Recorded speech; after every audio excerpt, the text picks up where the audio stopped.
Good evening. आशा है सभी छात्र मुझे सुन पा रहे होंगे। Good evening, welcome to another class.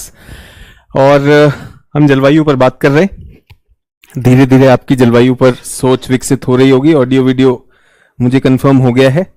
आपका ऑडियो वीडियो कैसा चल रहा है जल्दी बताएं।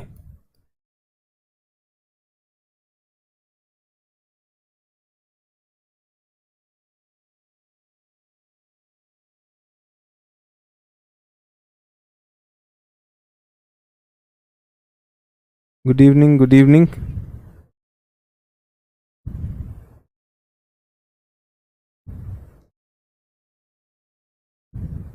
चलिए, बहुत अच्छी बात है।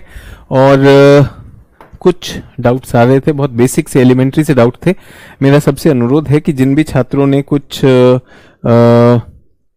पृथ्वी के वायुमंडल के उत्सर्जन के बारे में, जैसे उसमें गैसें निकली हैं उसके बारे में पूछा है कि वो कैसे हो रहा है, तो मेरा सबसे अनुरोध है कि सभी छात्र एक बार अवश्य देखेंगे कि जो क्लास हमने पहले ली है वायुमंडल की उत्पत्ति कैसे हुई, उससे ज्यादा क्लैरिटी होगी। ठीक है। सर धूलकण के बारे में लिख रहे हैं। अच्छा, बहुत से लोगों ने धूलकण एक होमवर्क दिया था, वो है तो बिहार में चंपारण में, वेस्ट चंपारण में आज वेदर रिपोर्ट है 33-26। ठीक है। ह्यूमिडिटी मुझे 80% दिख रही है। सूर्योदय का समय 5:03। ठीक है। सूर्योदय का समय क्या दिखाता है, सूर्य कब उदय हो रहा है और अस्त हो रहा है, इससे दिन की अवधि पता चलती है। ठीक है। धीरे धीरे आप देखेंगे जैसे जैसे जून से अब हम जुलाई के महीने में आ रहे हैं, तो मैं चाहता हूं सभी छात्र अपने अपने निवास स्थान के सूर्योदय और सूर्यास्त का समय नोट करें, और आप पाएंगे कि आने वाले महीनों में ये अवधि कम होती जाएगी और शीत ऋतु में सबसे कम हो जाएगी, दिसंबर के माह में सबसे कम हो जाएगी। ठीक है। सूर्योदय सूर्यास्त ये समय अब आपको दिन की अवधि के लिए चाहिए। क्यों चाहिए? पृथ्वी पर जो तापमान का वितरण है वो बहुत अलग अलग है, उसका एक कारक है हमारे दिन की अवधि। चलिए सचिन कह रहे हैं सर कॉन्फिडेंस नहीं आता है पढ़ने के बाद। तो बेटा कॉन्फिडेंस तब आता है जब आपने एक तरह से तैयारी की है। अगर उस पर कुछ प्रश्न किए जाएं तो प्रश्न करिएगा। प्रश्न कहां पर है? आपकी एनसीईआरटी के टेक्स्ट के पीछे ही रहते हैं, और विगत वर्षों के प्रश्न भी, और मैं क्लास में भी प्रश्न पूछता हूं, उनके जवाब देंगे तभी आत्मविश्वास बढ़ेगा बच्चे।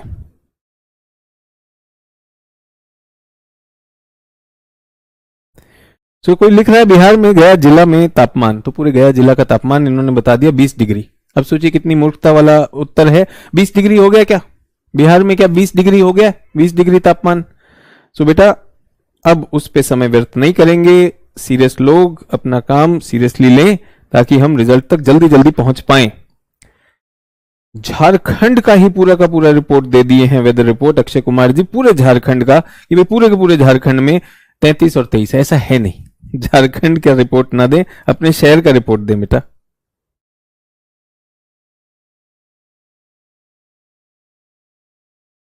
ठीक है। चलिए, तो एक प्रश्न आया था, तो आज हम क्या करने वाले बच्चों? वायुमंडल की उत्पत्ति हो गई है। वायुमंडल के अब हमने देखा उसकी जो संगठन है, उसमें हमने देखा कि वो परतों में लगा हुआ है। एक हमने देखा सममंडल, एक हमने देखा विषम मंडल। किसी छात्र का ये पूछना था कि सममंडल और विषम मंडल ऐसा क्यों है कि नीचे सममंडल है और ऊपर विषम मंडल है? तो देखिए मैंने मैंने आपसे पहले भी अनुरोध किया है कि भूगोल में एक कारण से भूगोल बहुत से लोगों को पसंद आता है कि भूगोल में थोड़ा सा लॉजिक लगाने पर उत्तर आ सकता है। ठीक है। तो हमने पाया कि 80 किलोमीटर तक वायुमंडल में परतें नहीं है। हमारी अपेक्षा थी कि वायुमंडल में भी परतदार संरचना होनी चाहिए, संगठन होना चाहिए। क्यों? क्योंकि सब जगह पर तो घनत्व का विभेदन हुआ है, तो पृथ्वी के अंदर स्तर है तो बाहर भी होने चाहिए। ऐसी हमारी अपेक्षा थी, और ये बिल्कुल सही अपेक्षा थी। लेकिन ऐसा पाया गया कि ये पहले 80 किलोमीटर में वो नहीं बन पाए परत, और उसके बाद परतें बननी शुरू हुई। तो परत बनना, तो लॉजिक ये कहता है कि परत बननी चाहिए थी। तो जो हमारा विषम मंडल है जिसमें परतदार गैसें हैं, वहां तो मुझे कोई संशय नहीं है। लेकिन समस्या यह है कि सममंडल में परत क्यों नहीं बनी? तो सोचने की बात, जैसे छात्र कुछ लोग तो ऐसा भी लिखने लगे हैं कि सर चंपक सवाल है फिर भी जवाब दीजिए। तो भाई चंपक सवाल है तो कम से कम आप ही को पता है चंपक है, तो उसका जवाब ढूंढ लीजिए, है ना। अगर आप कहें सर तंजानिया कहाँ है, चंपक सवाल है सर, बुरा मत मानिएगा, बताइए, तो हम क्लास रोक कर बताएं अफ्रीका है क्योंकि चंपक सवाल था। अरे भाई ये क्या मतलब बिल्कुल ही हो गई कि ऐसे बंदूक रखे सर चंपक सवाल है जवाब दीजिए, तो बदतमीजी हो रही भाई, कैसे ऐसे वाला सवाल करते हैं, ये मत करिए। तो ऐसे वाले सवाल चंपक जब आप खुद ही लिखते हैं तो उसका जवाब प्लीज ढूंढ लीजिए, है ना। वो तो बहुत ही सरल सी बात है कि तंजानिया कहाँ है। तो अब मैं इसमें कहना चाह रहा हूं कि आप अगर लॉजिक लगाएंगे तो आपको उत्तर मिलेगा कि यहां भी परत होनी चाहिए, लेकिन परत हो नहीं पाई। यानी कोई ऐसी प्रक्रिया होगी जो इन परतों को कहीं ना कहीं पर परेशान कर रही है, बनने नहीं दे रही है कि नहीं। सोचने की बात है ना, सोचने की बात कि लगना चाहिए था, नीचे भी परत आनी चाहिए थी। तो क्या आप मानते हैं कि अगर कुछ गैसेस ली जाएं, कुछ लिक्विड लिए जाएं, उनको बराबर हिलाते रहें तो वो हमेशा मिश्रित अवस्था में रहेंगे, वो कभी भी लेयर नहीं बना पाएंगे। मानते हैं?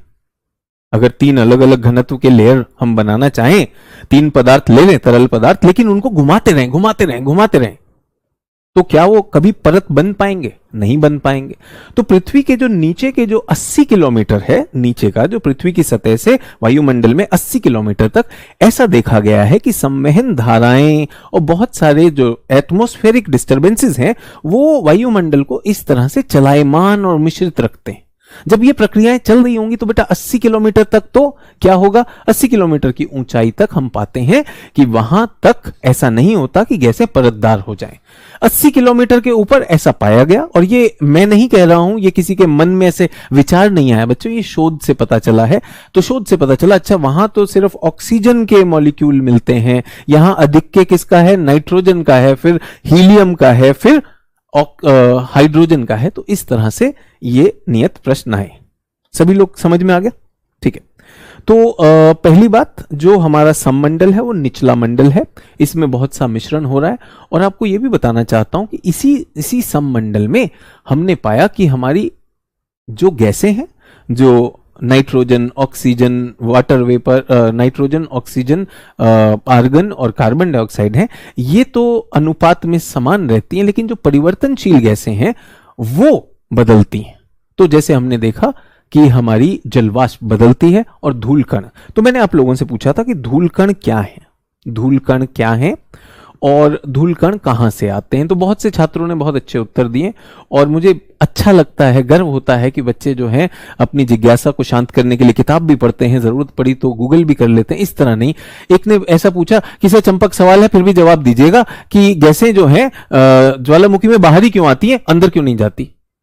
अब बताइए, चंपक सवाल है तो मतलब जाती हो गई भाई। जब हमने पूरा का पूरा पढ़ा है कि हल्की चीजें बाहर की तरफ आती हैं, तो गैसें हल्की होने के कारण सतह पर ही आएंगी कि नहीं आएंगी। सर अंदर क्यों नहीं जाती, कल्पना भी नहीं है और लॉजिक भी नहीं है। अब कल्पना शून्य भी है और लॉजिक भी नहीं लगाएंगे तो गड़बड़ हो जाएगा। ठीक है, तो रिक्वेस्ट है कि ऐसा वाला अगर आप करते, मैंने टीम को बोल दिया, अगर कोई खुद ही घोषणा कर रहा है कि मेरा चंपक सवाल है तो उसको क्यों लेना है, ठीक है, तो वो ना करें। तो अब हमारे पास ये आया कि ये धूलकण क्या है। तो धूलकण एक वर्ग है, ठीक है। किसी ने एक अजीब सा प्रश्न पूछा, सर ये धूलकण तो आपने अंतरिक्ष के बनने में भी बताए थे। देखिए, उसे स्पेस डस्ट कहा गया। तब क्या बात थी, वो कुछ कण थे किसके, हाइड्रोजन हीलियम के। लेकिन आज जो हम वायुमंडलीय धूल की बात करते हैं, तो धूल कण क्या है, एक बड़ा वर्ग है, इसमें बहुत सारी चीजें हो सकती। एक धूल तो वो है जो आपके घर में जो धूल जम जाती है, वो धूल है। वो कहां से आती है, जल्दी से बताइए, धूल कहां से आई।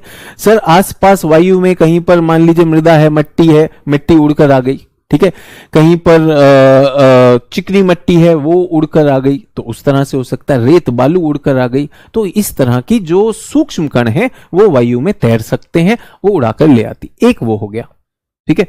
दूसरा क्या हो सकता है, मान लीजिए हमारे पास एक ताप संयंत्र है, कोयले से चलता है, थर्मल पावर प्लांट कोयले से चलता है, कोयला जलाएंगे, ठीक है। और या यूं समझ लीजिए कि किसी गांव में गैस नहीं पहुंची है, तो अभी भी वो लकड़ी, जलावन लकड़ी जलाकर जो है चूल्हा जलाते हैं, तो उस सब से धुआं निकलेगा, तापीय संयंत्र से भी धुआं निकलेगा। धुएं में कालिख होती है, कालिमा, ठीक है। तो वो कालिख जो है, जिसको हम अंग्रेजी में क्या कहते हैं, सूट, अंग्रेजी में सूट कहते हैं, तो सूट वो भी बहुत सूक्ष्म होती है वो भी तैर कर आएगी। ठीक है, उसी तरह से राख के कण हो सकते हैं। तो जैसा कि कहीं कुछ छात्रों ने कहा राख मतलब ज्वालामुखी, बेटा हर राख का मतलब ज्वालामुखी नहीं है। चिता की राख मैंने कई बार कहा है वो भी राख है। तो कोई भी चीज जलकर अगर हल्की राख है तो वो ऊपर उड़कर जाएगी। तो ऐसे बहुत सारी चीजों को एक श्रेणी में डाल दिया गया। उस श्रेणी का नाम क्या रखा गया? धूल कण। आपने ये भी देखा होगा पराग, पराग जिसे पोलन कहते हैं। जब फूल खिलते हैं तो फूलों के जो है रिप्रोडक्शन के लिए परागन होता है, तो उसमें जो है छोटे छोटे कण जो हैं वो भी फैल जाते हैं। उन्हें भी हमने क्या कहा? धूल कण। सो धूल कण का मतलब ये नहीं है कि वो अजैविक धूल से बने हैं, उसमें बहुत सारी सूक्ष्म चीजें हैं, बल्कि मानव निर्मित कण भी हो सकते हैं। मानव निर्मित कण क्या होते हैं कि मानव निर्मित हम कई ऐसे स्प्रे यूज करते हैं जिसमें कि सूक्ष्म पानी का जेट होता है, तो पानी के सूक्ष्म कण जिनको हम एरोसोल भी कहते हैं, एरोसोल। और वो इतने सूक्ष्म होते हैं कि वो हवा में तैरते रहते हैं। तैरने को बोलते हैं सस्पेंडेड पार्टिकुलेट मैटर, SPM कहा जाता है उन्हें। प्रदूषक भी बहुत सूक्ष्म हो सकते हैं, वो भी तैर रहे होते हैं। तो जो हमारा एक गंधहीन रंगहीन वायुमंडल है, अगर उसके अंदर कुछ भी सूक्ष्म कण तैर रहे हैं, उस पूरे के पूरे वर्ग को क्या कहते हैं बच्चों? उस पूरे के पूरे वर्ग को हम कहते हैं धूल कण। इसी में सी सॉल्ट भी आया था। सी सॉल्ट भी आया था। सी सॉल्ट मतलब समुद्र से निकलने वाला नमक। ठीक है, अब इसमें एक किसी ने फिर एक सवाल पूछा और मैं सवालों का जवाब दे रहा हूं, बुरा मत मानिएगा। तो किसी ने कहा सर चंपक सवाल है, बुरा मत मानिएगा, लेकिन जब समुद्र से पानी वाष्पित होता है तो वो पानी बादल बनाता है। बादल से जो पानी आता है वो तो मीठा पानी होता है। मीठा मतलब सादा पानी होता है, फ्रेश वाटर होता है। लेकिन समुद्र में जो पानी था वो तो खारा पानी था सर। तो खारा पानी से ऊपर बादल से खारी वर्षा क्यों नहीं होती? Why is it not salt water from the rain? Sir चंपक सवाल है तो बुरा मत मानिएगा। अब भाई सोचने की बात है, सोचने की बात है। आपके घर में आप सब ने अनुभव किया होगा वाष्पित। आप नमक का पानी ले लीजिए, उसे वाष्पित कर लीजिए, अगर पानी खत्म हो जाएगा नीचे नमक रह जाएगा। इसके लिए विज्ञान नहीं पढ़ना पड़ेगा। आप चीनी की चाशनी ले लीजिए, चाशनी को पूरा का पूरा पानी उड़ा दीजिए, चीनी नीचे रह जाएगी पानी। तो वाष्पीकरण में क्या वाष्पित होता है? केवल जल वाष्पित होता है बेटा, उसमें जो घुलीय कण होते हैं वो नहीं होते। तो ये जो एक सवाल आया और ये लिख दिया कि सर चंपक है, जवाब दो, तो सोचिए इस चीज को। लेकिन इसी सवाल को एक बेहतर संदर्भ में आपको बताना चाहता हूं, जिससे आपको एक कॉन्सेप्ट क्लैरिटी भी मिलेगी। ठीक है, तो जब भी जल वाष्पित होता है तो क्या जाता है? केवल पानी जाता है, तो नमक पीछे ही रह जाता है। फिर वायुमंडल में नमक कैसे आया? अभी जो हम बात कर रहे हैं कि नमक कहां से आया, सी सॉल्ट। आप सबने एनसीईआरटी पढ़ा, एनसीईआरटी में लिखा है the dust particles include C salt. समुद्र के अंदर से उठा हुआ नमक। लेकिन नमक तो सर आपने कहा उठता ही नहीं, फिर लॉजिक लगाना होगा, जैसा मैंने कहा भूगोल में लॉजिक। तो मुझे नहीं पता कितने लोग सागर के तट पे गए। आप सागर के तट पे चले जाइए और वहां पे 1-1.5 घंटा खड़े होकर वापस लौट आइए, और जब अपने कमरे में पहुंचेंगे ऐसे हल्का सा जीभ से अपना उंगली गीली करिए, अपने गाल को छुइए और फिर चाट के देखिएगा आपके चेहरे पर नमक है। वो नमक कहां से आया? आपका चेहरा नमकीन कैसे हो गया? आप तो समंदर में नहाए भी नहीं थे, आप तो बस दूर से ही देख रहे थे। दूर से देखकर भी समंदर से हमारे चेहरे पर नमक आ जाता है। तो कैसे आता है? तो मैं आपको बताना चाहता हूं। समुद्र के सतह पर जब तेज लहरें चलती हैं ना, तेज लहरें चलती हैं, तो वो जो सतह के थोड़े से पानी को अपने साथ उड़ा देती हैं, जिसे हम स्प्रे कहते हैं। स्प्रे, इसे सी स्प्रे कहा जाता है। सर मैं कभी समुद्र नहीं गया सर, मैंने कभी सी स्प्रे नहीं देखा। नाई की दुकान पे गए हो? जब आपके बाल काटता है उससे पहले फव्वारा मारता है ना, बिल्कुल उसे स्प्रे कहते हैं। ठीक है, इसलिए नाई कहा, अगर सैलून कहता सर वहां तो लड़की जाती है। ठीक है, नाई की दुकान पे जो फव्वारा मारता है, कैसे मारता है? उसमें भी हवा का दबाव होता है, आपके ऊपर आता है ना। तो जो समुद्र की सतह है उस पर तेज हवाएं चलने से जो समुद्र की सतह का थोड़ा सा पानी वो हवा में आ जाता है, हवा में आ जाता है, उसे सी स्प्रे कहते हैं। अब वो आप यूं समझिए कि गीला पानी की कुछ बूंदे हैं, सूक्ष्म बूंदे जो हवा में है, और मान लीजिए जब वो हवा में है वो बूंदे वाष्पित हो गई, तो हवा में अब क्या रह गया? पानी की खारी बूंदें, सूक्ष्म बूंदें हवा में तैर रही थीं, उनका पानी वाष्पित हो गया। अब हवा में क्या तैरेगा बच्चों? सर अब हवा में नमक तैरेगा, वो नमक के सूक्ष्म कण। सर लेकिन वो ऊपर कैसे पहुंच जाते हैं? तो वायुमंडल में क्या हो रहा है बच्चों? संवहन हो रहा है, संवहन उनको ऊपर ले जाता है। आशा है आपको समझ में आ गया होगा। अगर समझ नहीं आया तो बताइए, थोड़ा सा लॉजिक लगाना था। अगर आपने लॉजिक लगाया तो निश्चित रूप से आपको भी समझ आया होगा। जल्दी से बताएं, क्लियर है तो मैं आगे बढ़ूं। नमक के कण कैसे पहुंचे? सब पसीना भी तो नमकीन लगता है। रूबी कुमारी जी, बात थोड़ी समुंदर की। रूबी कुमारी जी, ये मतलब नहीं आपके जीवन में जो भी नमकीन है उसकी बात करने लगे आप, ठीक है? हमारे शरीर में भी लवण है, हमारे शरीर में भी लवण है। ये बोले कि कहां कहां नमक हो सकता है, अब देख लें। सर मम्मी जो है आज जो दाल बनाई थी सर, वो भी तो नमक था। फिर ऐसे सवाल पूछोगे तो क्या ही बनेगा भाई। बात हो रही है कि सागर के अंदर का जो नमक है उससे जो बादल बनते हैं तो वो नमकीन क्यों नहीं होते? पहली बात तो ये। दूसरी बात वाष्पीकरण में केवल लिक्विड जाता है ऊपर, वो आपके डिजोल्व सॉलिड नहीं जाते। और जो दूसरी बात हमने कही कि फिर भी कुछ नमक, कुछ लवण के कण वायु में आ सकते हैं। कैसे आ सकते हैं? सी स्प्रे कहा जाता है उसे, झाग जो हल्की सी जनित होती है। सभी लोग क्लियर?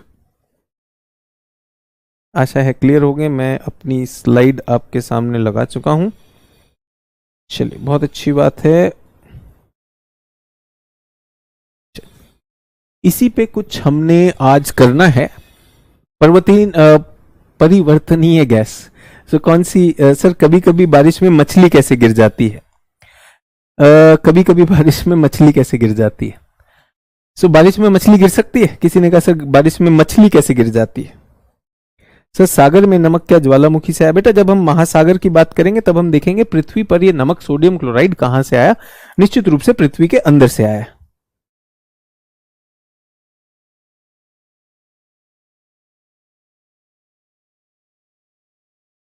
ठीक है।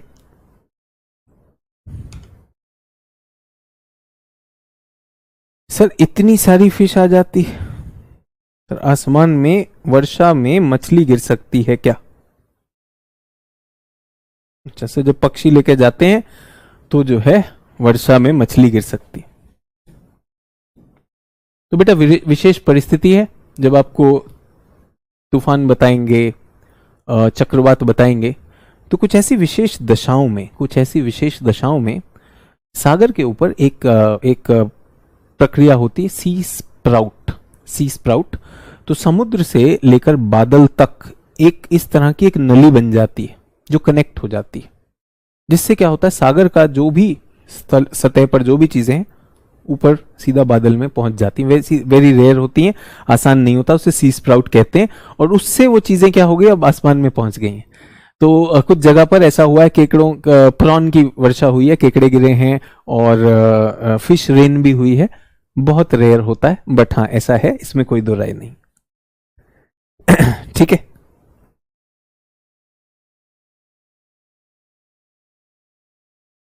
आगे बढ़े। चलिए, तो परिवर्तनीय गैस की जब हमने बात की थी तो बच्चों कौन सी हैं? परिवर्तनीय गैस में हमने कहा वेरिएबल गैसेस। तो एक तो हमने जलवाष्प देखी थी, वाटर वेपर, और दूसरे हमने क्या कहा? धूल कण। तो धूल कण एक बड़ा वर्ग है, इसमें बहुत सारी चीजें हो सकती हैं। तो मैंने अभी आपको उनके बारे में चर्चा करके बताया। लेकिन जो अहम है, जिसमें हम परीक्षा की बात करते हैं, क्या ये धूल कणों की कोई अहमियत है? क्या धूल कणों की कोई अहमियत है? वैसे तो ये प्रदूषक हो सकते हैं, सब कुछ हो सकते हैं। ये क्या होते हैं? इनको कहा जाता है हाइग्रोस्कोपिक न्यूक्लियाई। हाइग्रोस्कोपिक आर्द्रताग्राही केंद्रक। हाइग्रोस्कोपिक न्यूक्लियाई केंद्रक।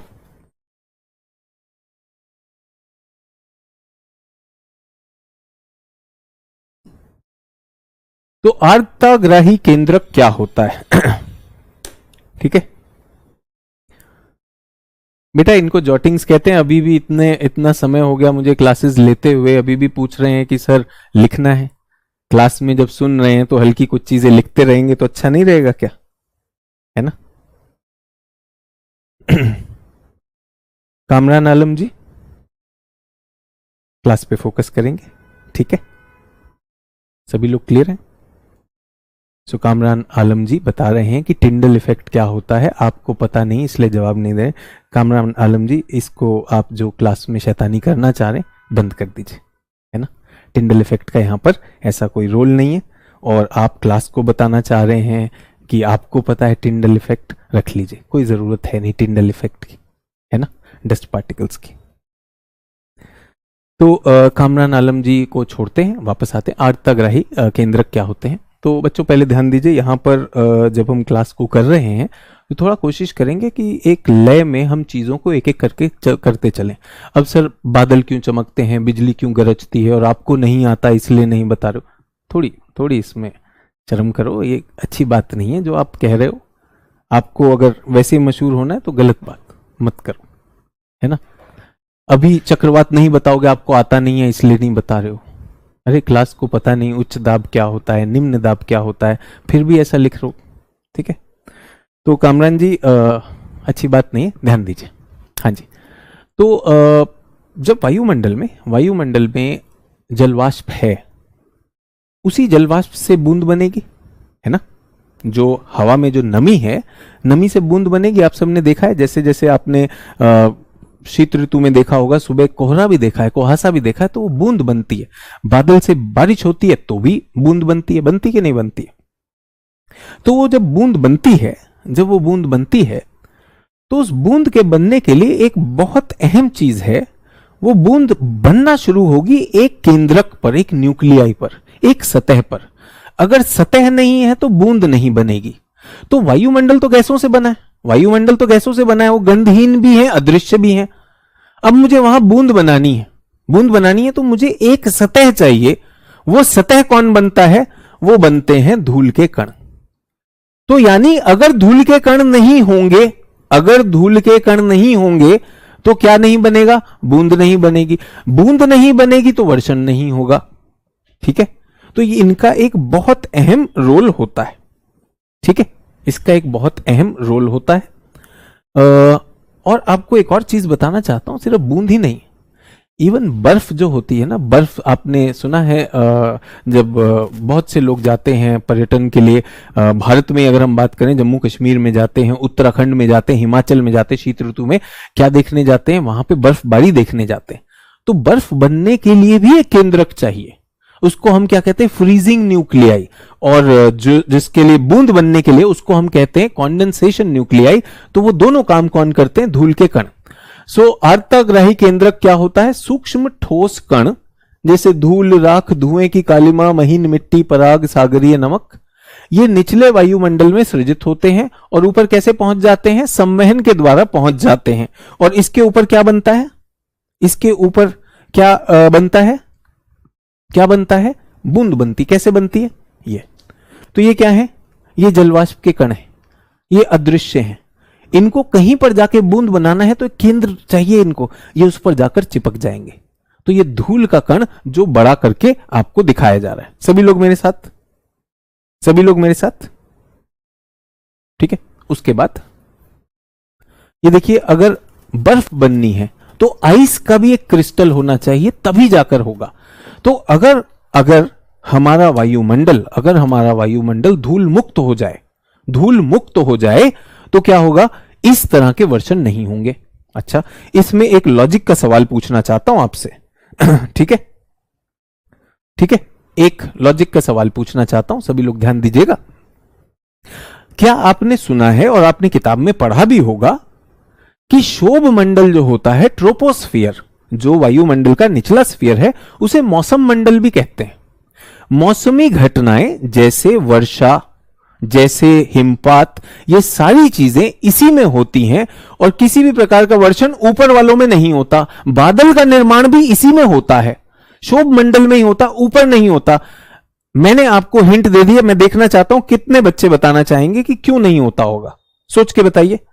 शोभ मंडल जो नीचे वाला है, केवल वही मौसमी मंडल कहलाता है। जल्दी से बताइए। कुछ लोग डेंसिटी कह रहे हैं। बच्चे, आपको हिंट दी गई है, आपके सामने हिंट है। जब शिक्षक आपकी मदद कर रहा है तब तो अनुमान सही लगाइए।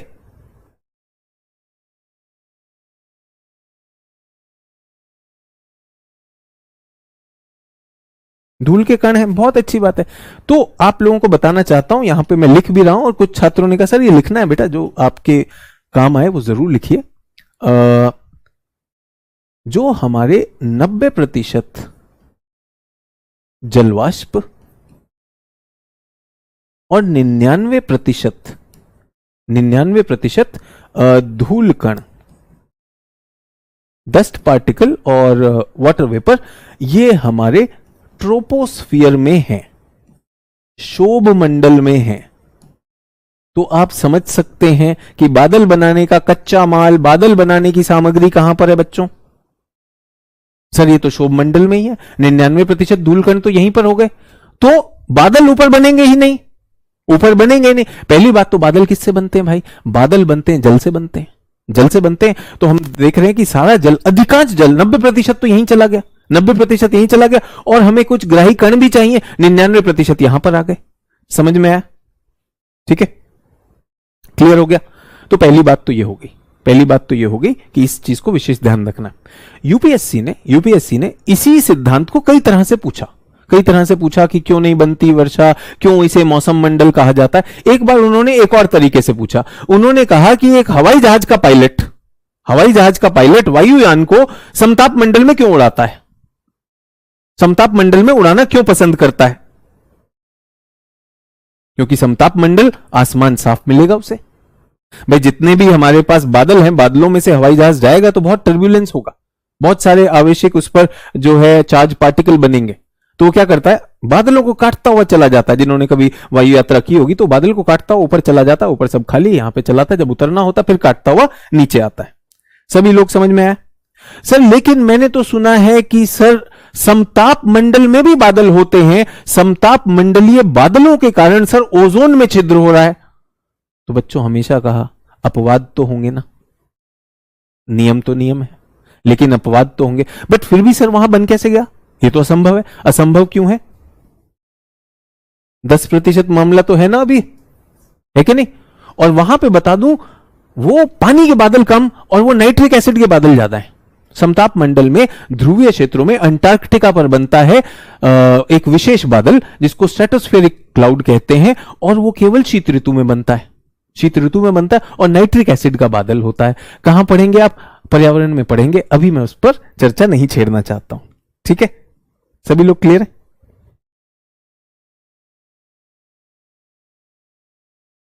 अब प्रगति जी कह रही स्ट्रेटोस्फीयर में क्यों ज्यादा डस्ट नहीं होती। अब फिर मैं कह रहा हूं बच्चों, अब ये जाती है, आपको बता दिया कि भूगोल क्या है, लॉजिक वाला प्रश्न है।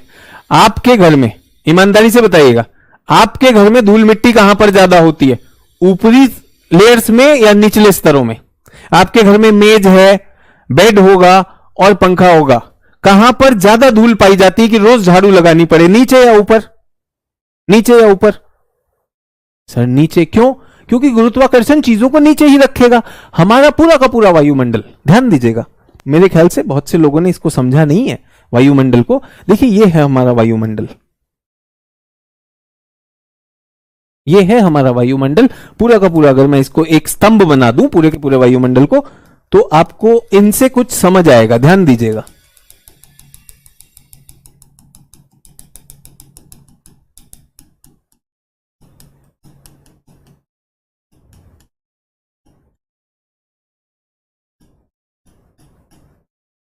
क्या समझ आया? स्तंभ देखते कुछ समझ में आया? क्यों यहीं पर जलवाष्प होगा? क्यों यहीं पर कार्बन डाइऑक्साइड भरेगा? क्यों यहीं पर धूल कण होंगे? बताओ कौन सा लॉजिक लगाया मैंने? कौन सा लॉजिक लगाया? जो चीज भारी है, बड़े अणु है, नीचे जाएंगे, ऊपर क्या मिलेगा? हाइड्रोजन मिलेगा। ये मेरा व्यक्तिगत फेलियर है अगर मेरा छात्र लॉजिक नहीं लगा पाता। अगर मुझसे भूगोल पढ़ रहा और लॉजिक नहीं लगा पा रहा और पीछे लगा रहा है चंपक, कि सर चंपक सवाल है, क्यों पृथ्वी के अंदर से ज्वालामुखी जो है बाहर की तरफ ही आते हैं? क्या अंदर लेकर जाएगा ज्वालामुखी को? भाई ये ज्वालामुखी तुम्हारे पेट के अंदर की गैस है, और वो कहां कहां से सूक्ष्म छिद्र ढूंढ के बाहर निकल रही है। कह रहे बाहर क्यों निकल रही है? सर चंपक सवाल हो तो बुरा मत मानना। अरे भाई हल्की चीज है, इसी को तो डीगैसिंग कहते हैं। Logic logic logic. अगर आपको भूगोल नहीं समझ में आया कि भूगोल लॉजिक है, आप सोच रहे हैं कि भूगोल जो है कहानी है, एक रुचिकर कहानी, तो गड़बड़ है भाई। भूगोल में हल्का सा लॉजिक से आपके प्रश्न में ही उत्तर छुपा होता है। बोला सर ऊपर कैसे आता, चंपक सवाल बताइए। है ना। गीता मौर्य जी कह रही हैं ऐसा क्यों बोलते हैं संसार में सबसे शुद्ध पानी वर्षा की पहली बूंदें हैं। गीता मौर्य जी किसने कहा है? आप गंगा माँ को मन नहीं मानती क्या? वर्षा की पहली बूंद जो है सबसे शुद्ध है, गंगा मैया का पानी। चलिए आगे बढ़िए। कुछ भी बैठकर इस पर ध्यान नहीं है, इसका उत्तर नहीं आता होगा। ऐसा क्यों बोलते हैं? वो दादी जी बोली थी सर, आज मौका है बता दीजिए कि सबसे शुद्ध पानी। बल्कि मैं आपको बताऊं, वर्षा का पहला पानी जो पहली वर्षा होती है वो इतना शुद्ध नहीं होता। जो पहली वर्षा आती है ना बहुत समय बाद, ग्रीष्म ऋतु के बाद, उसमें सारे प्रदूषकों को घोलती हुई नीचे लाती है। 4-5 वर्षाओं के बाद आसमान से पानी साफ आएगा। बट फिर भी सर ऐसा क्यों बोलते हैं सर? ये सब यूट्यूब और सब व्हाट्सएप यूनिवर्सिटी वाले सवाल, पहले बता रहा हूं चंपक सवाल है, इन पे सोच लिया करें। गूगल कर लो ना यार, गूगल कर लो, ठीक है। तो अचानक आया कि मतलब खैर अब कुछ कहने वाली भी बातें नहीं है, छोड़ दीजिए ये सब समय व्यर्थ करने वाली बात। सभी लोग को समझ में आया? तो ये हमारा वायुमंडल है बच्चों, यहां पर हीलियम है, फिर हमने नाइट्रोजन ऑक्सीजन देखा, और ये क्या है बच्चों? 80 किलोमीटर का सममंडल। और ये क्या है? विषम मंडल, जिसमें परतें लगी हुई हैं। कल ही पढ़ा है, इस पर सोचेंगे नहीं। क्या सोचेंगे सर? पहली वर्षा की बूंद एकदम शुद्ध होती कि नहीं सर? एकदम पाकीज़ा ऊपर भगवान ने भेजी। इस तरह से मतलब रुलाई की पगली टाइप के प्रश्न पूछते हो और बोल रहे हो आईएएस बनना है। आज तक रही केंद्रक क्लियर हो गया? चलिए बहुत अच्छी बात है। तापमान, वायु दाब, आर्द्रता और पवन, इस पर हम बात करने वाले हैं आज हमारी एक विशेष बात होने वाली है। और ये मैं क्यों करने वाला हूं? क्योंकि मैंने आपको एक और होमवर्क दिया था कि ये जो हमारे वायुमंडल के जो लेयर्स हैं ये घनत्व से नहीं बने, ये किससे बने? तापमान के अंतर से बने। ठीक है। सो ऐसा पाया गया बच्चों, जल्दी से बताइएगा और मुझे बताइएगा आप सहमत हैं कि नहीं हैं। ऐसा पाया गया कि पृथ्वी की सतह से जब आप ऊपर जाते हैं, तो आपका जो वायुमंडल का तापमान है यह तापमान गिरने लगता है, कम होने लगता है। मान लीजिए यहां पर 30 डिग्री सेल्सियस था, तो ऊपर जाने पर शायद 20 हो जाए और फिर शायद 10 हो जाए। तापमान के गिरने को ह्रास शब्द या ह्रास कहा गया, तापमान ह्रास। और अंग्रेजी में इसे हमने क्या कहा? टेम्परेचर। ह्रास को क्या कहते हैं अंग्रेजी में? जो बच्चे अंग्रेजी वाले हैं,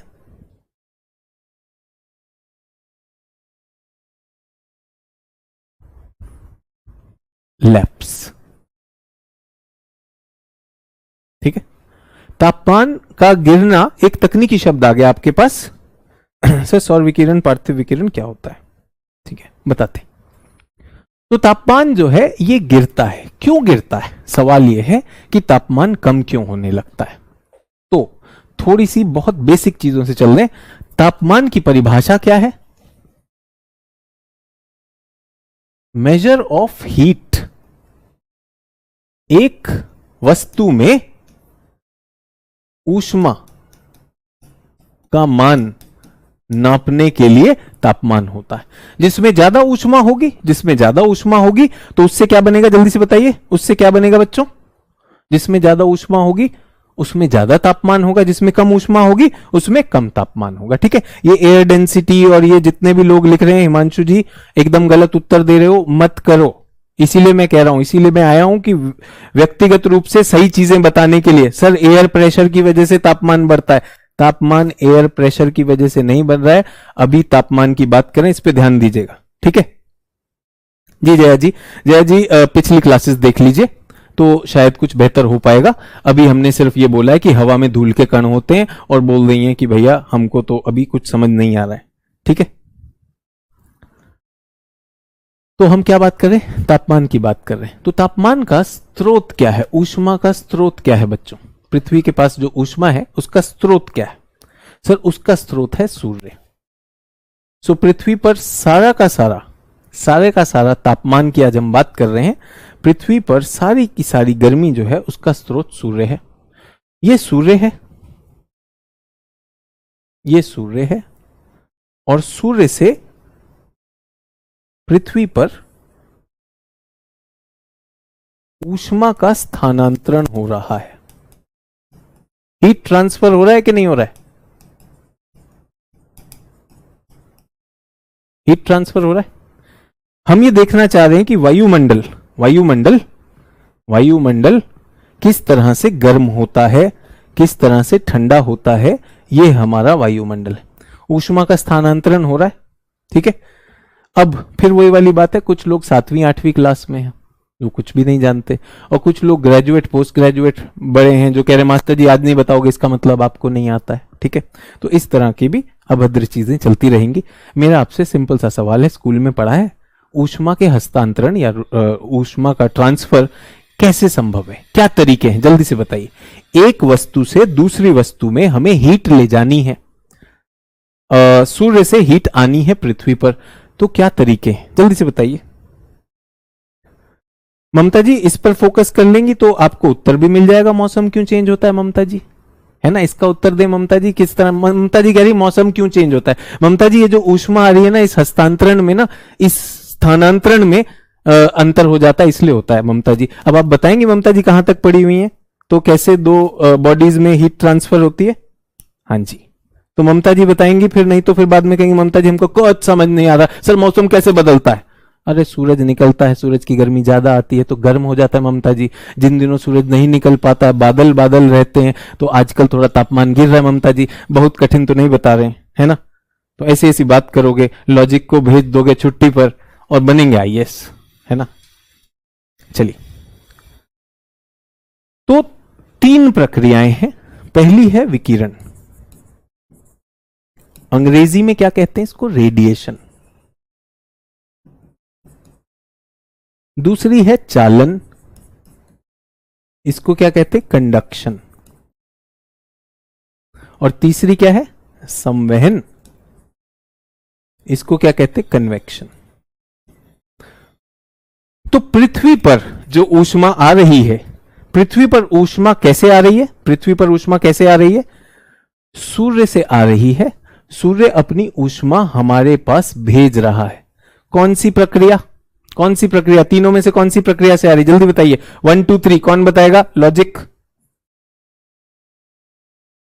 कौन बताएगा लॉजिक, जल्दी से बताइए। 1 2 3 सर कैसे आ रही है, बिल्कुल सही बताया, 1 से आ रही है। विकिरण एक ऐसी चीज है कि हर एक वस्तु विकिरण करती है।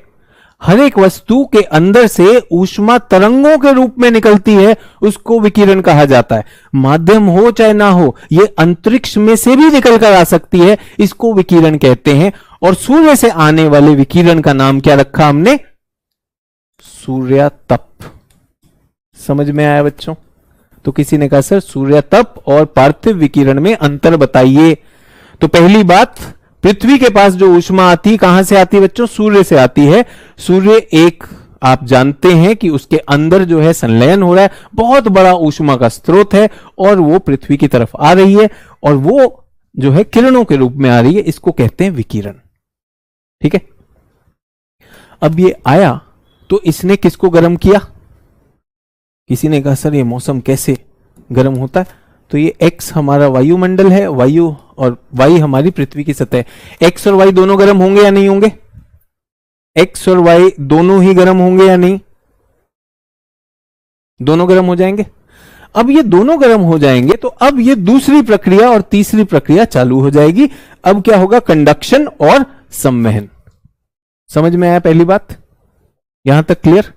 फिर भी जो लोग 7वीं 8वीं में हैं और जिन्होंने अभी तक, आज तक ये नहीं देखा है कि विकिरण क्या होता है, ताप स्रोत से तरंगों के रूप में ऊष्मा का स्थानांतरण, सूर्य से तरंग के रूप में जो ऊष्मा आई, उस प्रक्रिया को कहा विकिरण।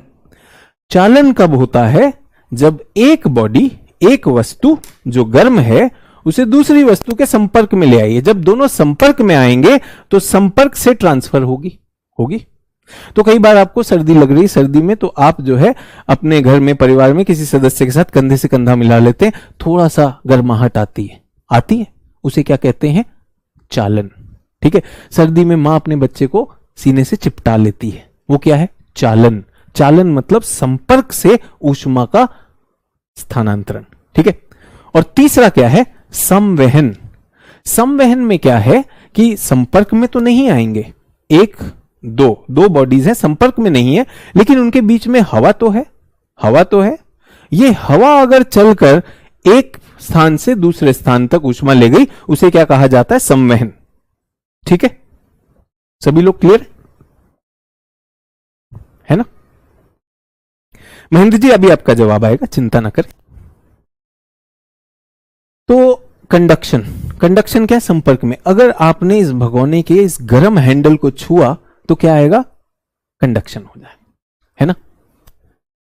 उसके बाद रेडिएशन क्या है? तरंगे निकल रही, क्योंकि ये नीचे जो है बर्नर है, तो उसके बाद हीटर में से तरंगे, रेडिएशन है। और यहां क्या है? इसमें आप देखेंगे नीचे का पानी गर्म है, ऊपर का पानी ठंडा है, तो गर्म पानी हल्का होने के कारण ऊपर जाता है, ऊपर का नीचे आता है, तो इसमें क्या हो रहा है? पानी ऐसे घूम रहा है, इसको क्या कहा जाता है? संवहन। सभी लोग क्लियर? सभी लोग क्लियर? तीन तरह से। तो हमारे पास जो सूर्य से आ रही है वो कहां से आ रही है बच्चों? यहां से आ रही है, सूर्य हम तक भेज रहा है, उसके बाद पृथ्वी और वायुमंडल आपस में चालन और इससे अपना काम चला रहे हैं। सभी लोग क्लियर? तो ये हमारा तीन तरह का वो हुआ। ठीक है, तो महेंद्र जी ने एक बहुत ही अभद्र सी बात लिखी थी, शायद वो पढ़ने योग्य भी नहीं थी, बहुत ही शर्मनाक बात थी वो। प्लीज इस तरह के चैट ना करें, एक सिविल प्लेटफॉर्म है, बहुत ही गंदी बात उन्होंने लिखी, तो महेंद्र जी के लिए मैं बता रहा हूं। तो महेंद्र जी जिस प्रवृत्ति के हैं, जो उनकी भाषा से जो उन्होंने लिखा, तो इन्होंने सड़क पर एक लड़की को देखा, ठीक है, और उसको एक अभद्र इशारा किया। दूर है लड़की, दूर है, ये है, इन्होंने अभद्र इशारा किया। ये क्या है? विकिरण, दूर। इन्होंने एक तरंग भेजी, अभद्र था तो उन्हें गुस्सा बहुत आया, लेकिन उन्होंने कहा ऐसे नहीं होगा, इनका कुछ इलाज किया जाए। तो वो मुस्कुरा दी, वो मुस्कुरा दी इनके अभद्र इशारे पर। ठीक है, तो ये क्या हुआ? विकिरण। विकिरण के बाद इन्होंने देखा, ये तो मुस्कुरा दी, अभद्र तो है ये चल के वहां तक गए अपना संदेश लेने। ये क्या कर रहे हैं? संवहन। संवहन। उन्होंने भी मना नहीं किया, आने दो कोई बात नहीं, संवहन। और फिर जब आप वहां पहुंचे तो उन्होंने कस के एक थप्पड़ रसीद दिया गाल पर। ठीक है, हाथ और गाल जब संपर्क हुआ तो क्या हुआ? चालन। और अब इनको थोड़ा गर्मी लगी, है ना? तो जो आपने अभद्र लिखा था वहां पर, बहुत ही गलत बात लिखी थी, और मेरे ख्याल से महेंद्र जी आपको अक्सर ऐसा मिलता रहता होगा और आगे भी मिलता ही रहेगा। सभी को समझ में आया? विकिरण मतलब दूर से, माध्यम हो चाहे ना हो, एक जगह से दूसरी जगह ट्रांसफर हो जाएगा, इशारा ही काफी। संवहन का है, इस तरह से आप चल के जाएंगे। और चालन क्या है? जब संपर्क में होगा। तो हमारा जो सूर्य है, हमारे सूर्य की जो ऊष्मा आती है पृथ्वी तक, वो कैसे आती है? विकिरण, किरणों के रूप में आ जाती है। इनको कहा जाता है इलेक्ट्रोमैग्नेटिक रेडिएशंस। ये जो है ये बहुत ऊर्जा की होती है और लघु तरंग की होती है, शॉर्ट वेव होती है। शॉर्ट वेव, इनमें ऊर्जा बहुत ज्यादा होती है। ठीक है, और उसके बाद जब ये पृथ्वी के पास आ जाती हैं, तो अब ये पृथ्वी के वायुमंडल और पृथ्वी की सतह के साथ अब जो है अपनी गर्माहट उसको ट्रांसफर करेंगे, हीट ट्रांसफर करेंगे। अब जब एक बार वायुमंडल और पृथ्वी की सतह पर हीट आ गई, अगर हीट आ गई तो अब वो क्या करेगी? दो तरह से ट्रांसफर होगी, एक चालन से हो जाएगी, और एक संवहन से हो जाएगी। ठीक है, सभी लोग क्लियर?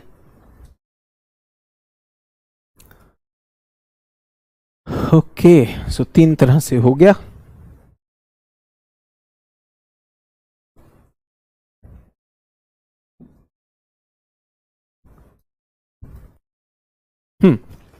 तो हम क्या बात कर रहे हैं? पृथ्वी के तापमान की। सभी बनाएंगे पृथ्वी की सतह, वायुमंडल,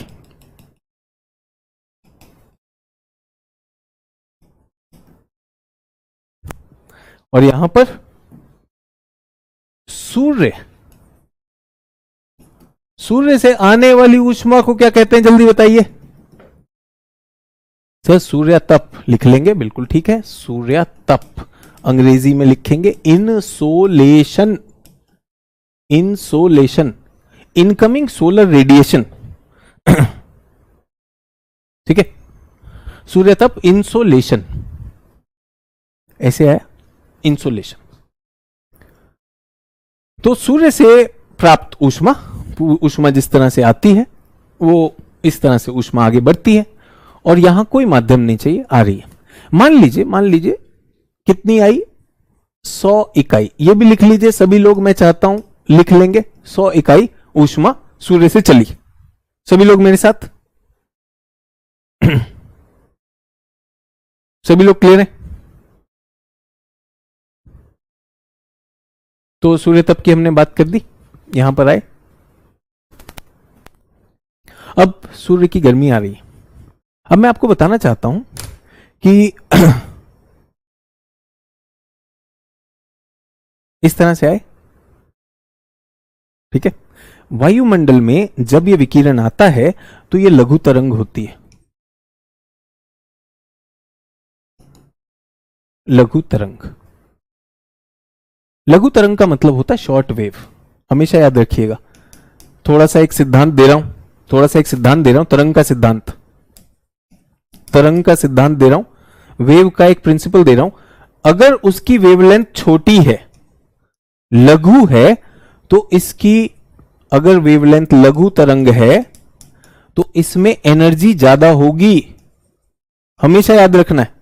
जब तरंग लघु लिखी हुई है तो एनर्जी ज्यादा है, और जब तरंग दीर्घ लिखी हुई है, दीर्घ तरंग, तो कुछ छात्र ऐसे होंगे जो विज्ञान नहीं जानते हैं, तो वो बस ये फॉर्मूला बना ले कि इनकी एनर्जी कम होती है। ठीक है, सभी लोग मेरे साथ?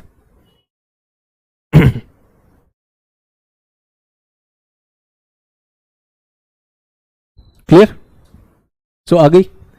अब ये बताइए, अधिक ऊर्जा वाली है कम ऊर्जा वाली है? अधिक ऊर्जा वाली है या कम ऊर्जा वाली है? सर अधिक ऊर्जा वाली है, सूर्य से आ रही है। अच्छा, पृथ्वी गर्म हो जाएगी, पृथ्वी गर्म हो जाएगी। जब पृथ्वी गर्म होती है तो अभी आपको बताया कोई भी वस्तु अपना विकिरण करेगी तो क्या पृथ्वी से भी तरंगे निकलेंगी बच्चों? निकलेंगी या नहीं निकलेंगी? निकलेंगी। इस तरंग को क्या कहा जाता है? पार्थिव तरंग। पृथ्वी की तरंग क्या कहलाती है बच्चों? पार्थिव तरंग, अंग्रेजी में टेरेस्ट्रियल रेडिएशन। तो मैं इसको एक्स और वाई लिखना चाहता हूं और कुछ मेरे आप लोगों से सवाल हैं, लॉजिक लगाइएगा। एक्स और वाई में कौन सी ज्यादा स्ट्रांग है?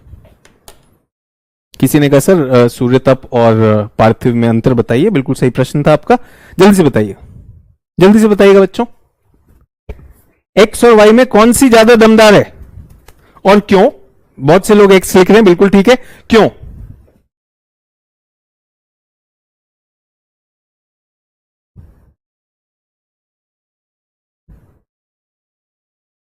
ठीक है,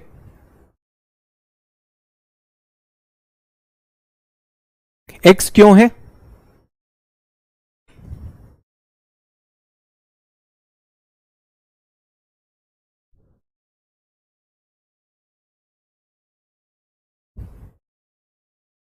हाई एनर्जी क्यों है? लघु तरंग क्यों है?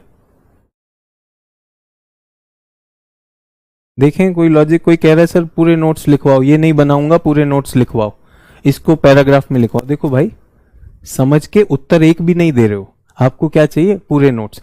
एज इट इज एनसीईआरटी में लिखा हुआ है, एज इट इज, और ये एज इट इज लिखा हुआ है, पूरे नोट्स, पूरे नोट्स। तो ये उत्तर नहीं देगा, इसको पूरे नोट्स चाहिए। क्यों? आज से 70 साल बाद जब इनकी पोती परीक्षा दे रही होगी उसको दिखाएगा मेरे नोट्स। जल्दी से उत्तर देंगे। सर सूर्य और पृथ्वी में आप तुलना कर रहे हो। सर सूर्य तारा है, उसके पास अपना ऊर्जा का स्रोत है, पृथ्वी के पास कहां से स्रोत है? पृथ्वी ने तो उधार की मांगी हुई गर्मी ली है कि नहीं ली है? सो सीधी सी बात, हमेशा ही सूर्य की ऊष्मा ज्यादा होगी, क्योंकि सूर्य तो अपनी ऊष्मा रखता है, तो इंसोलेशन हमेशा फुल एनर्जी से आएगी। और ये तो मुझे बताइए कि पार्थिव तरंगे लघु तरंग होंगी या दीर्घ तरंग होंगी? लॉजिक, जो नोट्स लिख रहे हैं वो तो नोट्स ही लिखेगा, बाकी लोग आंसर दीजिए।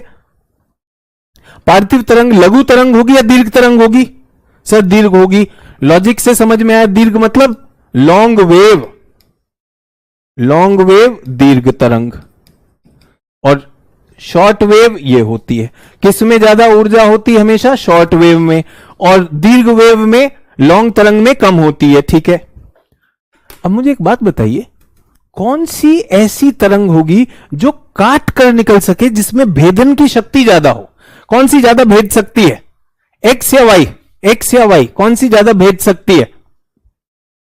सर एक्स के पास शक्ति ज्यादा, वो भेदती हुई चली जाएगी।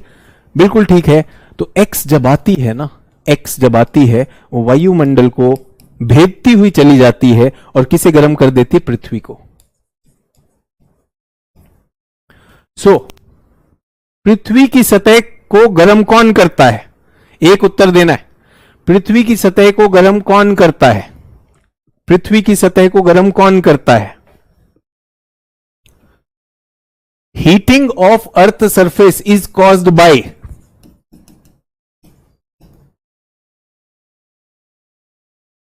कौन करता है?